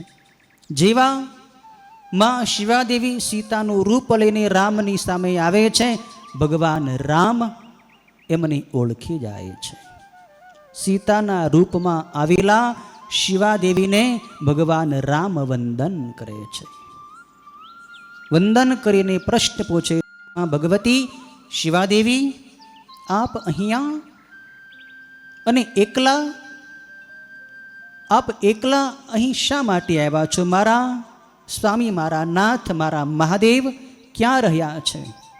અને આપે આપનું મૂળ સ્વરૂપ છોડીને આવું સીતાનું રૂપ શા માટે ધારણ કર્યું છે? ભગવાન રામ તુરંત ઓળખી ગયા છે, આ તો સાક્ષાત શિવાદેવી છે. આ તો ભગવાન રામની લીલા કરવાની હતી. આપણે પહેલા કથા સાંભળીને નારદજીએ ભગવાન વિષ્ણુને શાપ આપ્યો હતો કે તમારે પણ સ્ત્રી માટે વ્યાકુળ થઈને વનમાં ભટકવું પડશે અને વાંદરાઓ તમને સહાયકારક થશે. આ કથા આપણે સાંભળી સૃષ્ટિ ઉપાખ્યાન ખંડમાં. એ જ શાપને પ્રમાણભૂત કરવા માટે ભગવાન રામને સીતાજીના વિયોગમાં રડવાની માત્ર લીલા કરવાની છે, લીલા કરી રહ્યા છે. શિવાદેવીની ઓળખી ગયા એટલે શિવાદેવી મનમાં શરમાઈ ગયા છે. એને થયું કે મારા પતિ મહાદેવે મને કહ્યું હતું એ વાત સાચી હતી કે આ ખરેખર રામ એ વિષ્ણુના જ અવતાર છે, પણ મેં મારા પતિનું વચન માન્યું નહીં, એમાં વિશ્વાસ કર્યો નહીં. હવે શું કરવું? એટલે માં શિવાદેવીએ પોતાનું મૂળ રૂપ ધારણ કરી લીધું અને રામચંદ્ર ભગવાનને કહ્યું કે હું અને ભગવાન મહાદેવ બંને પૃથ્વી પર પર્યટન કરતા હતા, આપને જોઈ ગયા. મારા પતિદેવે આપને વંદન કર્યા છે. આપની વંદન કરતા જોઈ મેં મારા પતિને મહાદેવને પ્રશ્ન કર્યો કે આપે આમને શા માટે વંદન કર્યા? ભગવાને બધી વાત કરી કે રામ મારે માટે વંદનીય છે, તો એ માટે મને પ્રશ્ન થયો, એટલે આપની પરીક્ષા કરવા માટે મેં અહીં આ સીતાનું રૂપ ધર્યું છે. પણ હજી મને એક શંકા છે કે તમે શિવને વંદનીય કેમ છો? શિવ તમને શા માટે વંદન કરે છે? 24મા અધ્યાયમાં આ પ્રશ્ન કર્યો છે. ત્યારે ભગવાન રામચંદ્ર આનંદપૂર્વક ભગવાન શિવની ભક્તિમાન થઈને 25મા અધ્યાયની અંદર શિવાદેવીને આનું રહસ્ય બતાવે છે કે હે શિવાદેવી, એકવાર મહાદેવે પોતાના કૈલાસ ધામની અંદર જે ગૌશાળા છે, શિવની ગૌશાળા, એનું નામ ગોલોક છે, એની અંદર પોતે મોટો ઉત્સવ રચ્યો છે. અનેક દેવી દેવતાઓને, ઋષિઓ મુનિઓને મહાદેવે એ ગૌશાળાની અંદર બોલાવ્યા છે. ગૌશાળાને સુંદર રીતે શણગારી છે. એ ગૌશાળાના મધ્ય ભાગમાં એક સુંદર મજાનું સિંહાસન બનાવ્યું છે. બ્રહ્માજીને, નારદજીને, ઋષિઓને, મહર્ષિઓને, બ્રહ્મર્ષિઓને બધાને બોલાવ્યા છે. વિષ્ણુ ભગવાનને પણ બોલાવ્યા છે. અને વિષ્ણુ ભગવાનને બોલાવીને એ સિંહાસન જે બનાવ્યું હતું એ સિંહાસનની ઉપર મહાદેવે એને પ્રેમથી બેસાડ્યા છે. અને જેમ કોઈ રાજાને રાજ્યાભિષેક કરવામાં આવે એ રીતે મહાદેવે પોતાની ગૌશાળામાં ભગવાન વિષ્ણુની રાજ્યાસને બેસાડીને એનો અભિષેક કર્યો છે, એનો ઉત્સવ કર્યો છે. બધે આનંદ કલ્લોલ થયો છે. અને પોતે મહેશ્વરે મહાદેવે એમ જાહેર કર્યું કે આજથી માંડી આ સર્વલોક સાંભળે છે તેમ મારી આજ્ઞાથી આ વિષ્ણુ મારે પોતાને પણ વંદનીય થયા છે.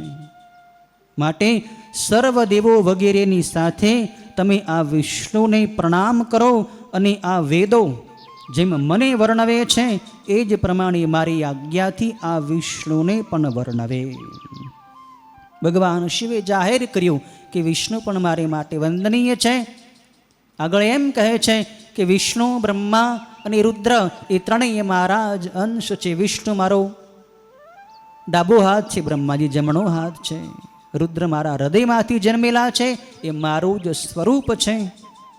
અને વિષ્ણુના ભક્તો તો મને ખાસ પ્રિય છે. વિષ્ણુના ભક્તોનો હું ઉદ્ધાર કરું છું, કલ્યાણ કરું છું. મારામાં અને વિષ્ણુમાં ભેદ નથી. હે વિષ્ણુ, તમારા ભક્તોને હું ઉત્તમ નિર્વાણ એટલે કે મોક્ષ આપીશ. આ રીતે ભગવાને જાહેર કર્યું અને પોતાની જે એ ગૌશાળા હતી એનું નામ ગોલોક નામ પાડ્યું છે. ત્યારથી માંડી લક્ષ્મીપતિ ભગવાન વિષ્ણુ ગોવાળ જેવા વેશવાળા થયા છે. અને ગોવાળિયા ગોપીઓ તથા ગાયોના સ્વામી થઈને અતિ પ્રેમથી ત્યાં ગોલોકની અંદર રહે છે.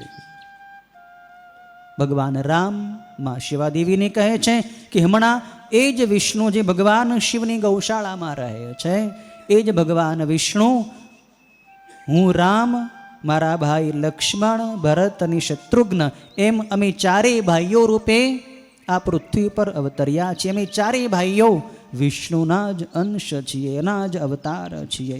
અને મારા પિતાજીની આજ્ઞાથી, મારા પિતાજીના વચનને રાખવા માટે કૈકેયી માતાએ મારા પિતાજીની પાસે વચન માગ્યા કે ભરતને ગાદી, રામને વનવાસ. એ વચનના પાલન માટે હું વનમાં આવ્યો છું. પણ કોઈ રાક્ષસ, કોઈ અસુર મારી ભાર્યાને, સીતાને અહીંથી લઈ ગયો છે. એની શોધમાં હું અહીં તહીં ભટકું છું, ફરું છું. પણ આ ઘોર વનની અંદર પણ આપના મને દર્શન થયા છે. તો હે શિવાદેવી, હવે મને વિશ્વાસ છે કે હવે મારી પત્નીનો મિલાપ મને થશે. એ દુષ્ટ રાક્ષસને હું દંડ દઈશ, એનો વધ કરીશ અને સીતાને હું મેળવી શકીશ. આપના દર્શનથી મને વિશ્વાસ થયો છે. આટલી કથા ભગવાન રામચંદ્રે માં સતીને કહી છે. સતીને સંતોષ થયો. પણ સતીના પગ હવે ભગવાન શિવની પાસે જવામાં ભારે થઈ ગયા છે. કેમ જાવું? મહાદેવની પાસે જવું છે પણ કેમ જાવું? કેમ કે મેં ભગવાનનું વચનમાં વિશ્વાસ કર્યો નહીં. ભગવાનની પાસે હું જઈશ અને ભગવાન મને પૂછશે કે તમે રામની પરીક્ષા કઈ રીતે કરી, ત્યારે હું શું જવાબ આપીશ? પણ જે થાય તે મારે મારા પતિ પાસે જવું જ જોઈએ. એટલે ઉદાસ મુખેથી માં શિવાદેવી ધીમા ધીમા પગલે વડની નીચે જ્યાં મહાદેવ ઊભા છે ત્યાં આવ્યા છે, વંદન કરે છે. સતી આવ્યા છે એટલે ભગવાન શિવે જોયું કે સતીનું મુખ ઉતરી ગયું છે, મુખ કરમાયેલું છે. ભગવાને એમને પ્રસન્નતાથી પૂછ્યું કે હે સતી, તમે રામની પરીક્ષા કઈ રીતે કરી? આવો પ્રશ્ન કર્યો. પણ એનો ઉત્તર આપતા શિવાદેવીને શરમ આવી છે કે શું કરવું, શું કહેવું. એટલે માત્ર એટલું જ બોલ્યા છે કે એ વાત હું આપને નહીં કહું, હું કાંઈ પણ આપને કહીશ નહીં. પણ શિવાદેવી કહે ચાહે ન કહે, શિવ તો અંતર્યામી છે, શિવ જાણે છે. શિવ અંતર્મનથી બધું જાણી ગયા છે કે શિવાદેવીને મારા વચન ઉપર વિશ્વાસ થયો નહીં અને સીતાનું રૂપ ધરીને એણે રામની પરીક્ષા કરી. તો મેં પહેલા વિષ્ણુ અને બ્રહ્માને વરદાન આપતી વખતે શરત મૂકી હતી. જ્યારે બ્રહ્મા અને વિષ્ણુએ મારી પ્રાર્થના કરી હતી કે તમે દક્ષની પુત્રી શિવાદેવીને પ્રસન્ન થાઓ અને એને પત્ની રૂપે એનો સ્વીકાર કરો, એની સાથે વિવાહ કરો, ત્યારે મેં એની પાસે શરત મૂકી હતી કે જ્યારે એ શિવાદેવીને મારા વચન ઉપર વિશ્વાસ નહીં થાય ત્યારે હું એનો મનથી ત્યાગ કરીશ.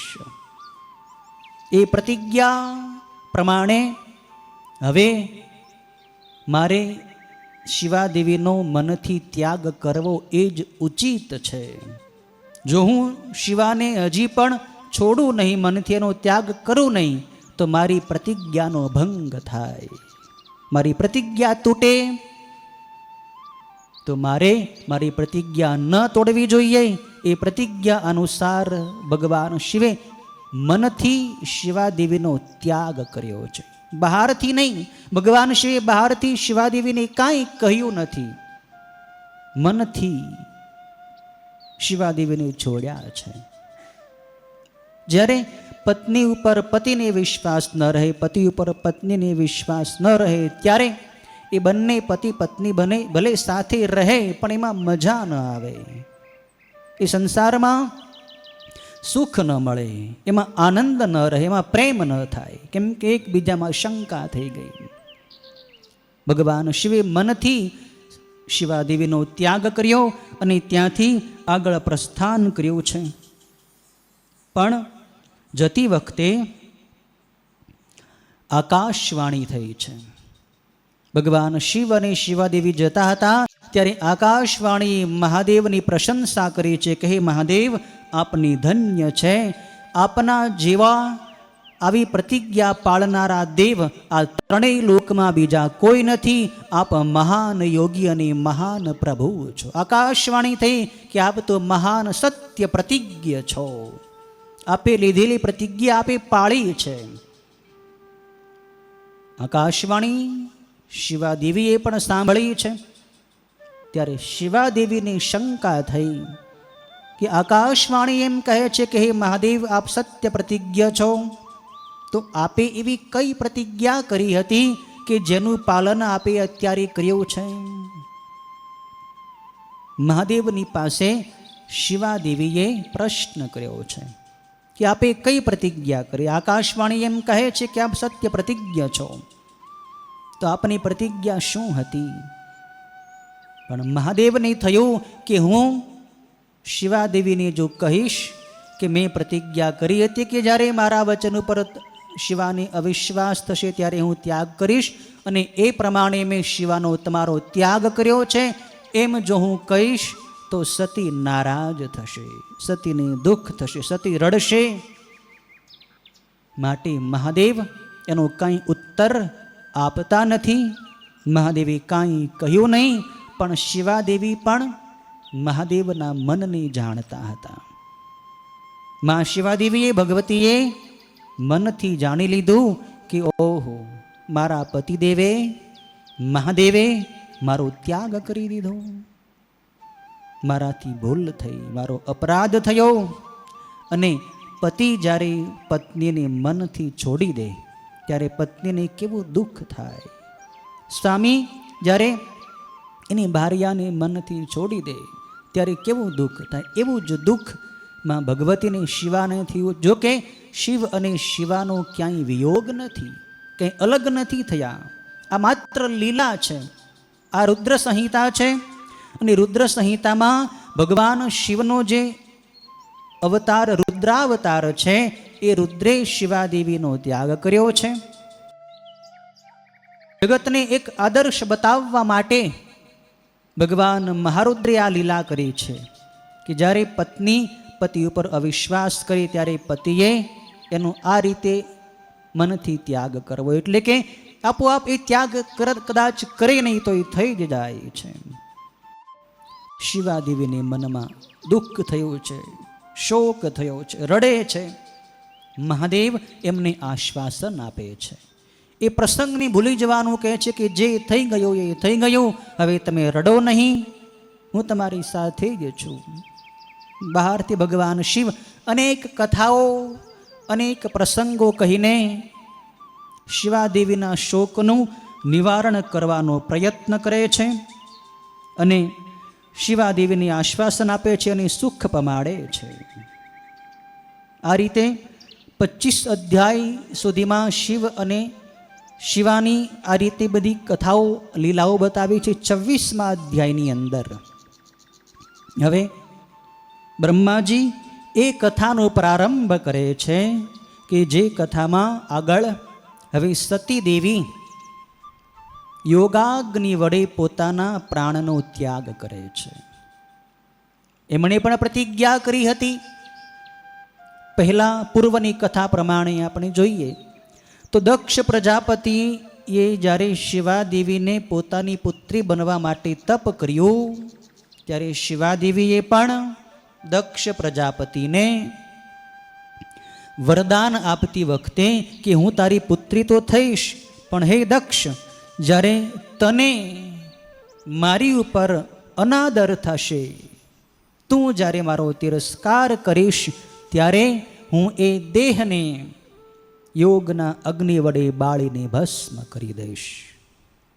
તો દક્ષ પ્રજાપતિને પોતાની પુત્રી શિવાદેવી ઉપર ક્યારેય તિરસ્કાર થયો, કેવી રીતે એણે એનો અનાદર કર્યો અને કેવી રીતે શિવાદેવીએ યોગના અગ્નિ વડે શરીરનો ત્યાગ કર્યો, એની કથાના અનુસંધાને બ્રહ્માજી નારદજીને 26મા અધ્યાયમાં બતાવે છે કે પૂર્વના સમયમાં તીર્થરાજ પ્રયાગ નામના ક્ષેત્રમાં જ્યાં ત્રિવેણી સંગમ આવ્યો છે, ગંગા, યમુના અને સરસ્વતી 3 નદીઓ, 3 મહાનદીઓનો સંગમ થાય, જે પવિત્ર તીર્થોનો રાજા કહેવાય છે. એ પ્રયાગરાજ તીર્થ ક્ષેત્રમાં બધાય મુનિઓ, મહાત્માઓ અને દેવતાઓનો મોટો યજ્ઞ થયો હતો. એ યજ્ઞમાં મોટા મોટા સિદ્ધો પણ આવ્યા હતા. મારા માનસ પુત્રો સનકાદી કુમારો પણ આવ્યા હતા. પ્રજાપતિઓ સહિત દેવતાઓ પણ આવ્યા હતા. બ્રહ્મદ્રષ્ટા જ્ઞાનીઓ પણ આવ્યા હતા. અને મૂર્તિધારી વેદો અને શાસ્ત્રોની સાથે હું સ્વયં બ્રહ્મા પણ ત્યાં એ ક્ષેત્રમાં ગયા હતા. એ વખતે ખૂબ મોટો મેળાવડો, ખૂબ મોટો ઉત્સવ ત્યાં થયો હતો. અને એ ઉત્સવની અંદર જ્ઞાનીઓ અનેક વિષયો ઉપર શાસ્ત્રાર્થ ચર્ચાઓ કરી રહ્યા હતા, આનંદ કલ્લોલ કરી રહ્યા હતા. અનેક ચર્ચાઓ થઈ રહી હતી, શાસ્ત્રોની, વેદોની વાર્તાઓ થઈ રહી હતી. બરાબર એ અદ્ભુત મેળાવડામાં એ વખતે ભગવાન મહાદેવ પોતાના ગણોની સાથે ત્યાં સુંદર સ્વરૂપ ધારણ કરીને સતીદેવીની સાથે પણ ત્યાં પધાર્યા. શિવ, શિવા અને એમના ગણોનું એ પ્રયાગરાજ ક્ષેત્રની અંદર આગમન થયું. ત્યારે બધાય દેવતાઓએ, ઋષિઓ, મુનિઓએ ઊભા થઈને ભગવાન શિવને વંદન કર્યા છે, ભગવાન શિવનું સ્વાગત કર્યું છે, શિવની પૂજા અર્ચના કરી છે. શિવને યોગ્ય આસન ઉપર, ઉચ્ચ આસન ઉપર બિરાજમાન કરાવ્યા છે. ભગવાન શિવ આવીને બિરાજમાન થઈ ગયા છે સભાની અંદર. ત્યાર પછી થોડા સમય બાદ મારો પુત્ર દક્ષ પ્રજાપતિ પણ ત્યાં આવ્યો છે. દક્ષ પ્રજાપતિ ભલે પ્રજાઓનો પતિ છે, પ્રજાઓને સર્જવા વાળો છે, પણ એને અજ્ઞાન છે અને અજ્ઞાનને કારણે એને અભિમાન છે. દક્ષ પ્રજાપતિની મનમાં અભિમાન છે કે હું પ્રજાપતિ છું, હું મોટો છું અને બધાય દેવતાઓએ મને વંદન કરવા જોઈએ. પ્રજાપતિ હતો અને એ આવ્યો એટલે બધાય બીજા દેવતાઓએ અને ઋષિઓ મુનિઓએ ઊભા થઈને દક્ષ પ્રજાપતિનો સત્કાર કર્યો અને વંદન પણ કર્યા, એની આસન ઉપર બેસાડ્યા પણ ખરા, પણ મહાદેવ તો મહાદેવ છે. મહાદેવને કોઈને વંદન કરવાના ન હોય. અને મહાદેવ તો લીલાઓ એવી જ કરે છે, જે અભિમાની હોય ને એને તો ભગવાન દંડ આપે છે. એની સાથે ભગવાન એવી લીલાઓ કરે કે એનું અભિમાન તૂટીને ચૂર ચૂર થઈ જાય. ભગવાન શિવને પણ હતું કે દક્ષનું અભિમાન મારે ટાળવું છે, અને શિવ તો બધાથી મોટા છે જ, એટલે શિવે દક્ષનો સત્કાર પણ ન કર્યો. એનામાં એ આવ્યો એટલે ઊભા પણ ન થયા, માથું પણ ન નમાવ્યું, અને એને શું નમાવવાનું હોય? શિવ તો દેવોના દેવ, શિવ તો નિરંજન નિર્વિકાર નિર્લેપ છે. આ તો બ્રહ્માજીની પ્રાર્થનાથી એણે વિવાહ કર્યો છે. જગતની સૃષ્ટિનું બધું કાર્ય ચાલુ રહે એટલા માટે એણે રુદ્રાવતાર ધારણ કર્યો છે, બાકી શિવ તો નિરાકાર છે. દક્ષ પ્રજાપતિની ખોટું લાગ્યું છે. એને એમ થયું કે આ બધાય દેવતાઓ મને વંદન કરે છે, આ ઋષિઓ મુનિઓ પણ મને વંદે છે, પણ આ શિવ અભિમાની પુરુષની પેઠી આમ કેમ અક્કડ બનીને બેઠો છે? મને આવકારો આપતો નથી, મને બોલાવ્યો નહીં, મારું સ્વાગત કર્યું નહીં. એટલે દક્ષને મનમાં ક્રોધ ચડ્યો છે. એને તત્વજ્ઞાન તો હતું નહીં, કોઈ સમજણ તો હતી નહીં. એટલે એ દક્ષ રોષે ભરાઈને ભગવાન શિવની ઉપર ક્રોધ કરીને ન કહેવાના વચનો એ ભરી સભામાં ભગવાન શિવને કહે છે કે આ બધાય દેવો, દૈત્યો, શ્રેષ્ઠ બ્રાહ્મણો તથા ઋષિઓ મને અતિશય નમે છે, છતાં આ મોટા મનવાળો શંકર જે પ્રેતો અને પિશાચોથી વીંટાયો છે તે દુર્જન જેવો કેમ થયો છે? સ્મશાનમાં રહેનારો આ ખરેખર નિર્લજ્જ છે. હમણાં મને પ્રણામ કેમ કરતો નથી? ભૂતડા અને પિશાચોથી સેવાયેલા આની ક્રિયાને લોપી છે, અને વિધિ રહિત તથા મદોન્મત્ત થઈ નીતિને આણે સર્વકાળ દૂષણ લગાડ્યું છે. પાખંડીઓ દુર્જન બનીને પાપી સ્વભાવવાળા થાય છે, અને બ્રાહ્મણને જોઈને અત્યંત ઉદ્ધત થઈ તેની નિંદા કરે છે. આ શિવ પોતાની સ્ત્રીમાં હંમેશા આસક્ત રહી એની સાથે રમવામાં જ હોશિયાર છે, માટે હું આને શાપ દેવા તૈયાર થયો છું. ત્યાં સુધી ભગવાન શિવે બીજું કાંઈ કર્યું નથી, કાંઈ કહ્યું નથી, માત્ર પોતાની મર્યાદામાં શાંતિથી મહાદેવ તો બેઠા છે. પણ જેને અભિમાન હોય ને મનમાં, એને સન્માન ન મળે ત્યારે એને ક્રોધ ચડે છે.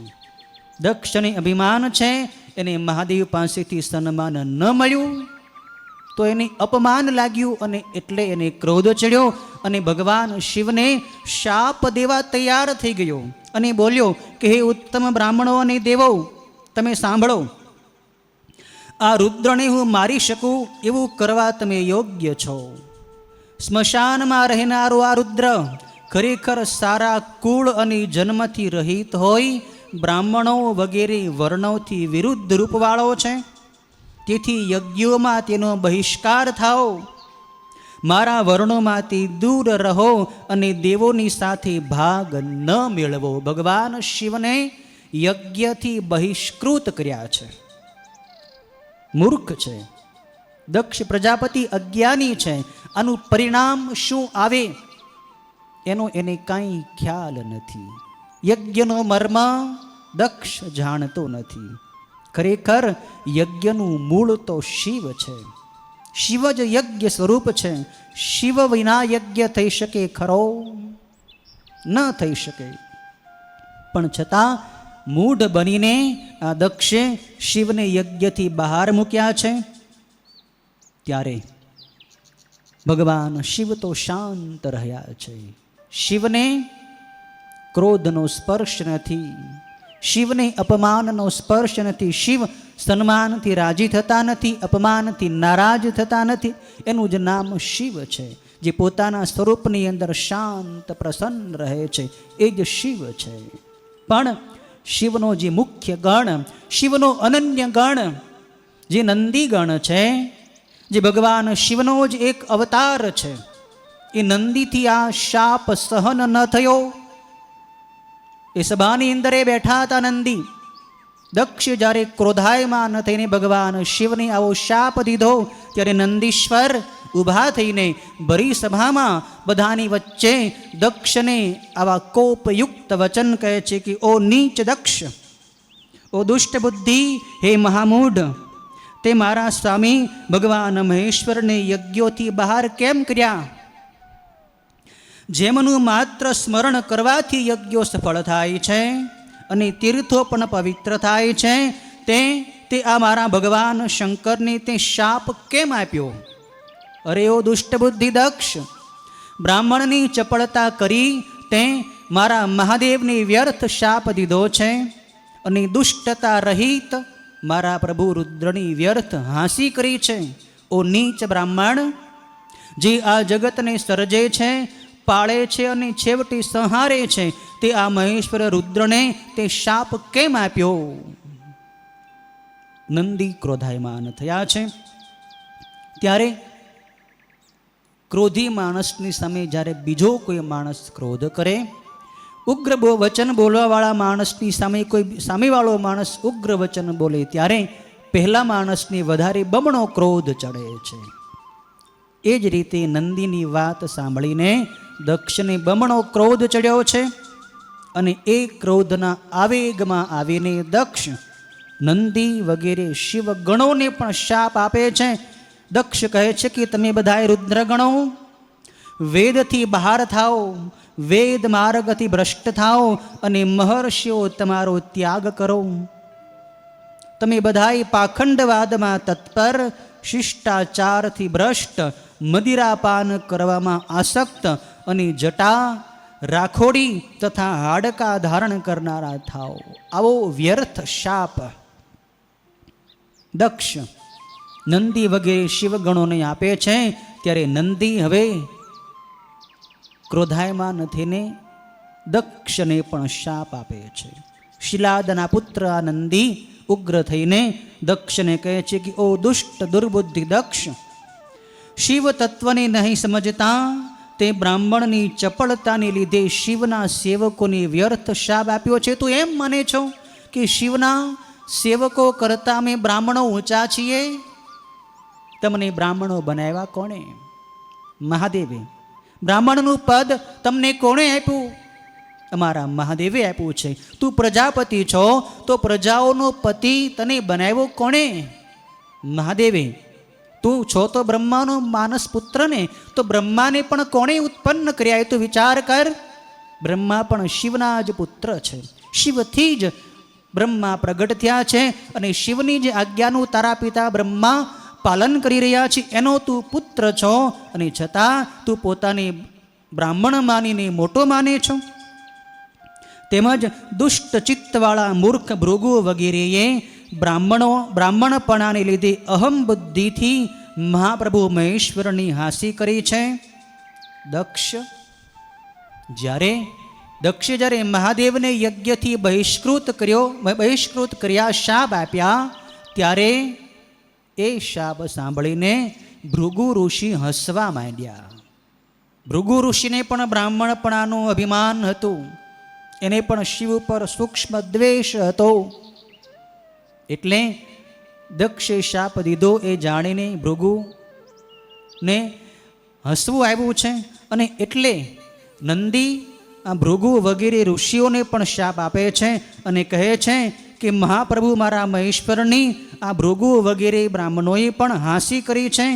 માટે જેઓ અહીંયા ભગવાન શંકરની નહીં માનનારા તારા જેવા નીચ બ્રાહ્મણો છે, તેઓને હું રુદ્રના પ્રભાવથી આજે શાપ આપું છું કે તમે બધાય વેદવાદમાં તત્પર રહેનારા બ્રાહ્મણો છો, છતાંય વેદના તત્વ જ્ઞાનથી રહિત થાઓ અને બીજું કાંઈ નથી એમ નિરંતર બોલ્યા કરો. તમે બધાય બ્રાહ્મણો કામી સ્વભાવવાળા, સ્વર્ગ માટે તત્પર અને ક્રોધ લોભ તથા ગર્વવાળા તમે બધાએ બ્રાહ્મણો કાયમ ભિખારી અને નિર્લજ્જ થાઓ. તમે બ્રાહ્મણો હોવા છતાં વેદ માર્ગની આગળ કરીને શુદ્રોને યજ્ઞ કરાવનાર દરિદ્રી થશો અને કાયમ ભીખ માગવામાં દાન લેવામાં તત્પર થશો. તેમજ દુષ્ટ દાન લઈને તમે બધાય નરકે જશો. અને હે દક્ષ, તમારામાંના કેટલાક બ્રાહ્મણો તો બ્રહ્મ રાક્ષસો થશે. જે દુષ્ટ બુદ્ધિ પુરુષ અમારા શિવને સામાન્ય દેવ ગણીને દ્રોહ કરે છે તે તત્વજ્ઞાનથી ભ્રષ્ટ થાઓ. આ દક્ષ ખોટા ધર્મવાળા ઘરમાં વિષય સુખની ઈચ્છા રાખીને કાયમ કર્મતંત્રનો તથા વેદવાદનો વિસ્તાર કર્યા કરો. આના મુખ ઉપરનો આનંદ નાશ પામ્યો છે. આનું મુખ અત્યારે એટલું ઉગ્ર થઈ ગયું છે કે એને મુખ ઉપર કંઈ આનંદ જ નથી અને આ આત્મગતિને ભૂલી ગયો છે. તેથી આ કર્મભ્રષ્ટ અને અનીતિપરાયણ પશુ જેવો છે. માટે હે દક્ષ, કાયમ તું તરત જ બોકડા જેવા મોઢાવાળો થઈ જા. તારું મુખ બોકડા જેવું, યજ્ઞ પશુ બકરા જેવું થશે.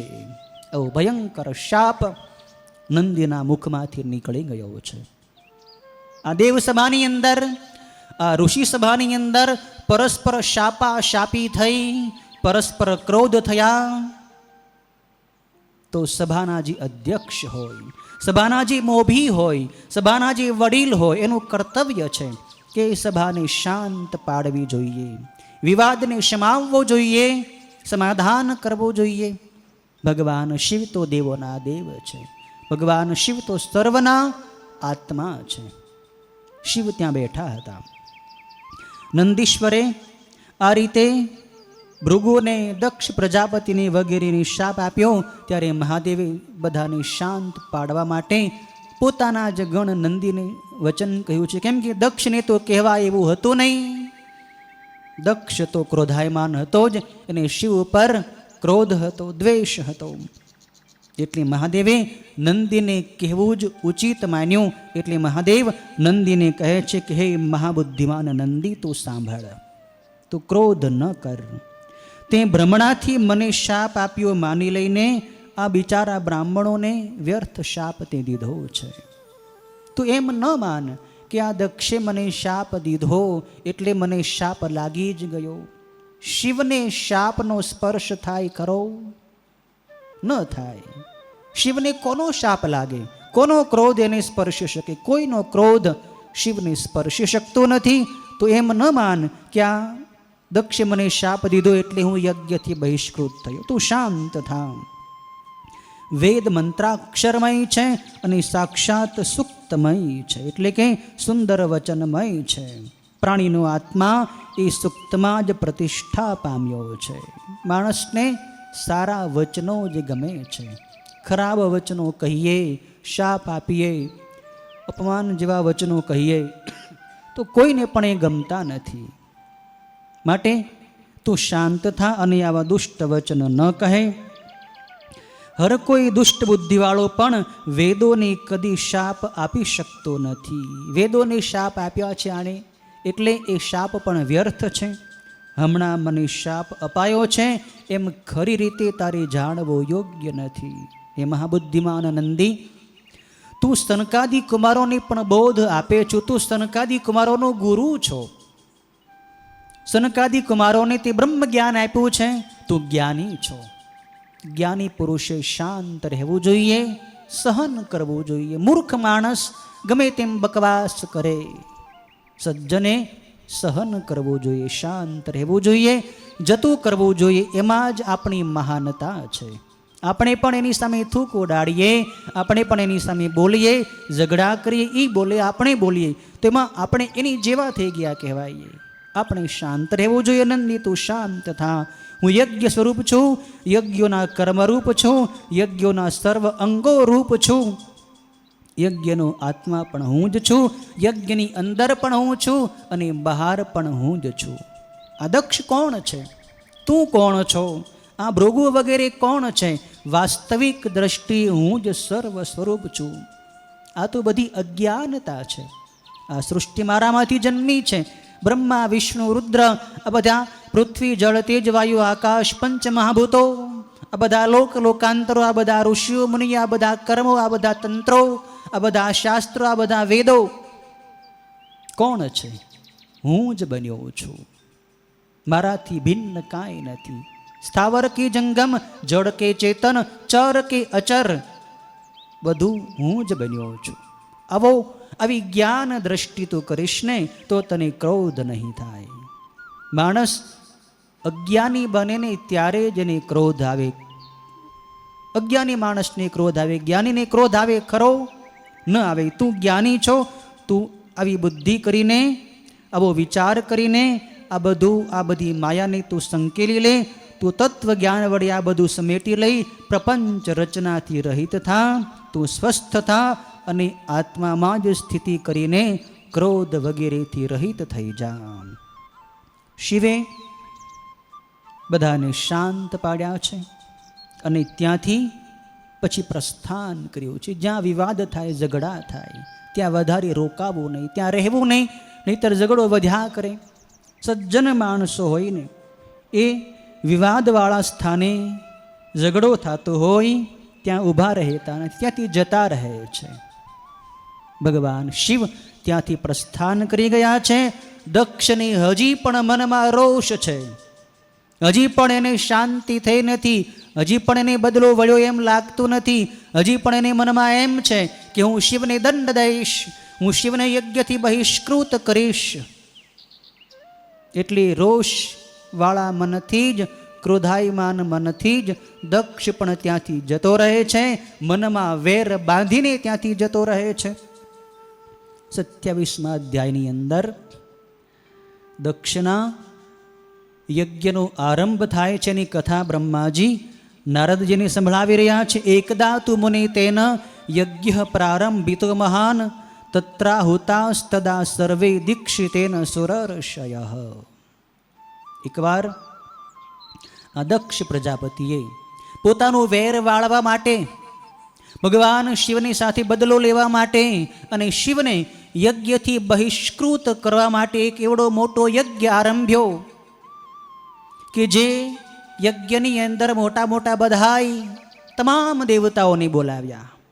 પૃથ્વી પર કનખલ નામના ક્ષેત્રમાં દક્ષ પ્રજાપતિએ બહુ મોટો યજ્ઞ શરૂ કર્યો અને આ યજ્ઞમાં અગસ્ત્ય ઋષિ, કશ્યપ ઋષિ, અત્રિ, વામદેવ, ભૃગુ, દધીચી, ભગવાન વ્યાસ, ભારદ્વાજ, ગૌતમ, પૈલ, પરાશર, ગર્ગ, ભાર્ગવ, કકૂપ, સીત, સુમંતુ, ત્રિક, કંક અને વૈશંપાયન અને બીજા ઘણાય મુનિઓ પોતપોતાની ઋષિ પત્નીઓ અને પુત્રોની સાથે દક્ષના આ યજ્ઞની અંદર પધાર્યા હતા.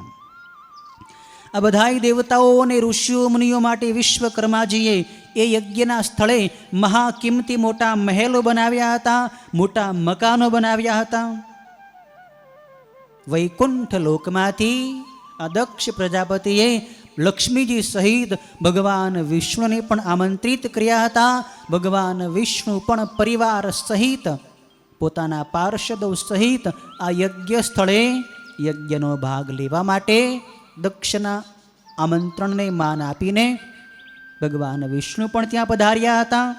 બ્રહ્માજી કહે છે કે આ યજ્ઞમાં હું પણ બધાએ વેદો સહિત વેદોની તપાસ, વેદની વિધિની બરાબર તપાસ રાખનારો બ્રહ્મા થયો હતો અને હું પણ બધાય પરિવારજનો સહિત આ યજ્ઞ સ્થળે પધાર્યો હતો.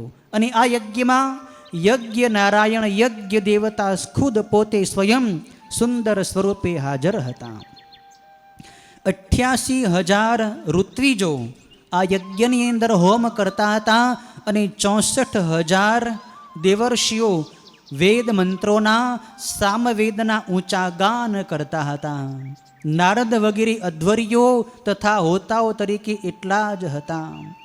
એ દક્ષે પોતાના મહાયજ્ઞમાં ગંધર્વોને, વિદ્યાધરોને, સિદ્ધોના સંઘોને તેમજ ગણો સહિત તથા યજ્ઞો સહિત આદિત્ય ગણોને અને ઘણી જ મોટી સંખ્યાવાળા નાગ લોકોને તથા ચર લોકોને પણ નોતર્યા હતા. બ્રહ્મર્ષિઓ, રાજર્ષિઓ, રાજા મિત્રો સહિત રાજાઓ, દેવર્ષિઓ, સૈન્યો સહિત પ્રધાનો બધા એની નોતર્યા હતા. અને દક્ષને મનમાં એમ હતું કે શિવ તો અપવિત્ર છે, એટલે શિવને મારે આમંત્રણ આપવું નથી. અને એટલા જ માટે એણે આ યજ્ઞ કર્યો હતો. બાકી યજ્ઞનું બીજું કોઈ પ્રયોજન નહોતું. યજ્ઞથી એને બીજું કાંઈ લેવાનું નહોતું. પણ મનમાં વેર ભાવ હતો, મનમાં રોષ હતો, દ્વેષ હતો, ઈર્ષા હતી. દુષ્ટ ભાવથી, દુષ્ટ હેતુથી જે પણ કાર્યનો પ્રારંભ કરવામાં આવે એ કાર્યનું પરિણામ દુઃખ હોય છે, અશુભ હોય છે. કોઈ પણ કાર્ય શુભ હેતુથી કરો, નહીતર યજ્ઞ એ કેટલું પવિત્ર કાર્ય છે. યજ્ઞથી પાપ બળે છે, યજ્ઞથી ભગવાન સંતુષ્ટ થાય છે, યજ્ઞથી યજ્ઞકર્તાની અંદર શક્તિઓ આવે છે, દિવ્યતા આવે છે. પણ એ જ યજ્ઞ અશુભ હેતુથી, દુષ્ટ હેતુથી કરવામાં આવે તો એનું પાપ પણ લાગે છે, એનું ફળ પણ બહુ ભયંકર, એનું પરિણામ બહુ ભયંકર આવે છે. આ દક્ષના યજ્ઞનો હેતુ હતો શિવને બહિષ્કૃત કરવા. એટલે શિવને એણે બોલાવ્યા નહોતા. દક્ષના મનમાં એમ હતું કે શંકર તો મરદાની ખોપરીઓ ધારણ કરે છે, માટે એની યજ્ઞમાં યોગ્યતા નથી, શંકર અપવિત્ર છે એમ માનીને જાહેર નિશ્ચય કર્યો. ખુલ્લે આમ એ કહેતો હતો કે શિવ અપવિત્ર છે, સ્મશાનમાં રહે છે, ખોપરીઓ પહેરે છે, ચિતાની રાખોડી લગાડે છે, એને કોઈ પરિવાર નથી, એને કોઈ માવતર નથી, એને કોઈ ઘર નથી, એને કોઈ સારા કપડાં નથી, એ ભૂત પ્રેતોની સાથે નાચે છે. માટે શિવ આ યજ્ઞની અંદર યોગ્ય નથી. આવા બહાના તળે એણે ખુલ્લો નિશ્ચય કરીને યજ્ઞમાં બોલાવ્યા નહીં. એ વખતે ભગવાન શિવના ભક્ત દધીચી ઋષિ એ યજ્ઞમાં ભગવાન શંકરને ન જોઈને એને મનમાં શંકા ગઈ. દધીચી ઋષિ મહાન શિવભક્ત છે. શિવનું સ્થાન યજ્ઞની અંદર એમણે જોયું નહીં, એટલે દધીચી ઋષિને દુઃખ થયું છે. દધીચીને એમ થયું કે આ બધાય દેવતાઓ છે, આ બધા મોટા મોટા ઋષિઓ મુનિઓ છે, આવડો મોટો યજ્ઞ છે, પણ યજ્ઞનું મૂળ જે ભગવાન શિવ છે એ શિવ આ યજ્ઞની અંદર કેમ આવ્યા નથી? અને શિવનું આ યજ્ઞમાં કોઈ જગ્યાએ સ્થાન પણ નથી, શિવને આ યજ્ઞમાં ભાગ પણ નથી. આનું કારણ શું? દધીચી ઋષિની મનમાં પ્રશ્ન થયો છે. તો એ પ્રશ્નનો ઉત્તર દધીચી ઋષિ દક્ષ પ્રજાપતિની પાસે કઈ રીતે માગે છે, અને એ પ્રશ્ન સાંભળીને દક્ષ પ્રજાપતિ એનો શું પ્રત્યુત્તર આપે છે, એની આ કથા બ્રહ્માજી નારદજીને અને સૂતજી શૌનક વગેરે ઋષિઓને આવતીકાલે સંભળાવશે. ઓમ પૂર્ણમદ પૂર્ણમિદં પૂર્ણાત પૂર્ણમુદચ્યતે પૂર્ણસ્ય પૂર્ણમાદાય પૂર્ણમેવાવશિષ્યતે. ઓમ શાંતિ શાંતિ શાંતિ. ઓમ નમઃ શિવાય, ઓમ નમઃ શિવાય, ઓમ ઓમ નમઃ શિવાય, ઓમ નમઃ શિવાય. ઓમ હર હર ભોલે નમઃ શિવાય. ઓમ હર હર ભોલે નમઃ શિવાય. ઓમ નમઃ શિવાય, ઓમ નમઃ શિવાય. ઓમ નમઃ શિવાય, ઓમ નમઃ શિવાય. ઓમ હર હર ભોલે નમઃ શિવાય. ઓમ હર હર ભોલે નમઃ શિવાય. ઓમ નમઃ શિવાય. ઓમ નમઃ શિવાય. ઓમ નમઃ શિવાય. ઓમ નમઃ શિવાય. ઓમ હર હર ભોલે નમઃ શિવાય. ઓમ હર હર ભોલે નમઃ શિવાય. ઓમ નમઃ શિવાય. ઓમ નમઃ શિવાય. ઓમ નમઃ શિવાય. ઓમ નમઃ શિવાય. ઓમ હર હર ભોલે નમઃ શિવાય. ઓમ હર હર ભોલે નમઃ શિવાય. ઓમ નમઃ શિવાય. ઓમ નમઃ શિવાય. ઓમ નમઃ શિવાય. ઓમ નમઃ શિવાય. ઓમ હર હર ભોલે નમઃ શિવાય. ઓમ હર હર ભોલે નમઃ શિવાય. ઓમ નમઃ શિવાય. ઓમ નમઃ શિવાય. ઓમ નમઃ શિવાય. ઓમ નમઃ શિવાય. ઓમ હર હર ભોલે નમઃ શિવાય. ઓમ હર હર ભોલે નમઃ શિવાય. ઓમ નમઃ શિવાય. ઓમ નમઃ શિવાય. ઓમ નમઃ શિવાય. ઓમ નમઃ શિવાય. ઓમ હર હર ભોલે નમઃ શિવાય.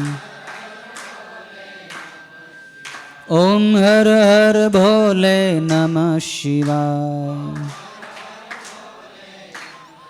ઓમ નમઃ પાર્વતી પતયે.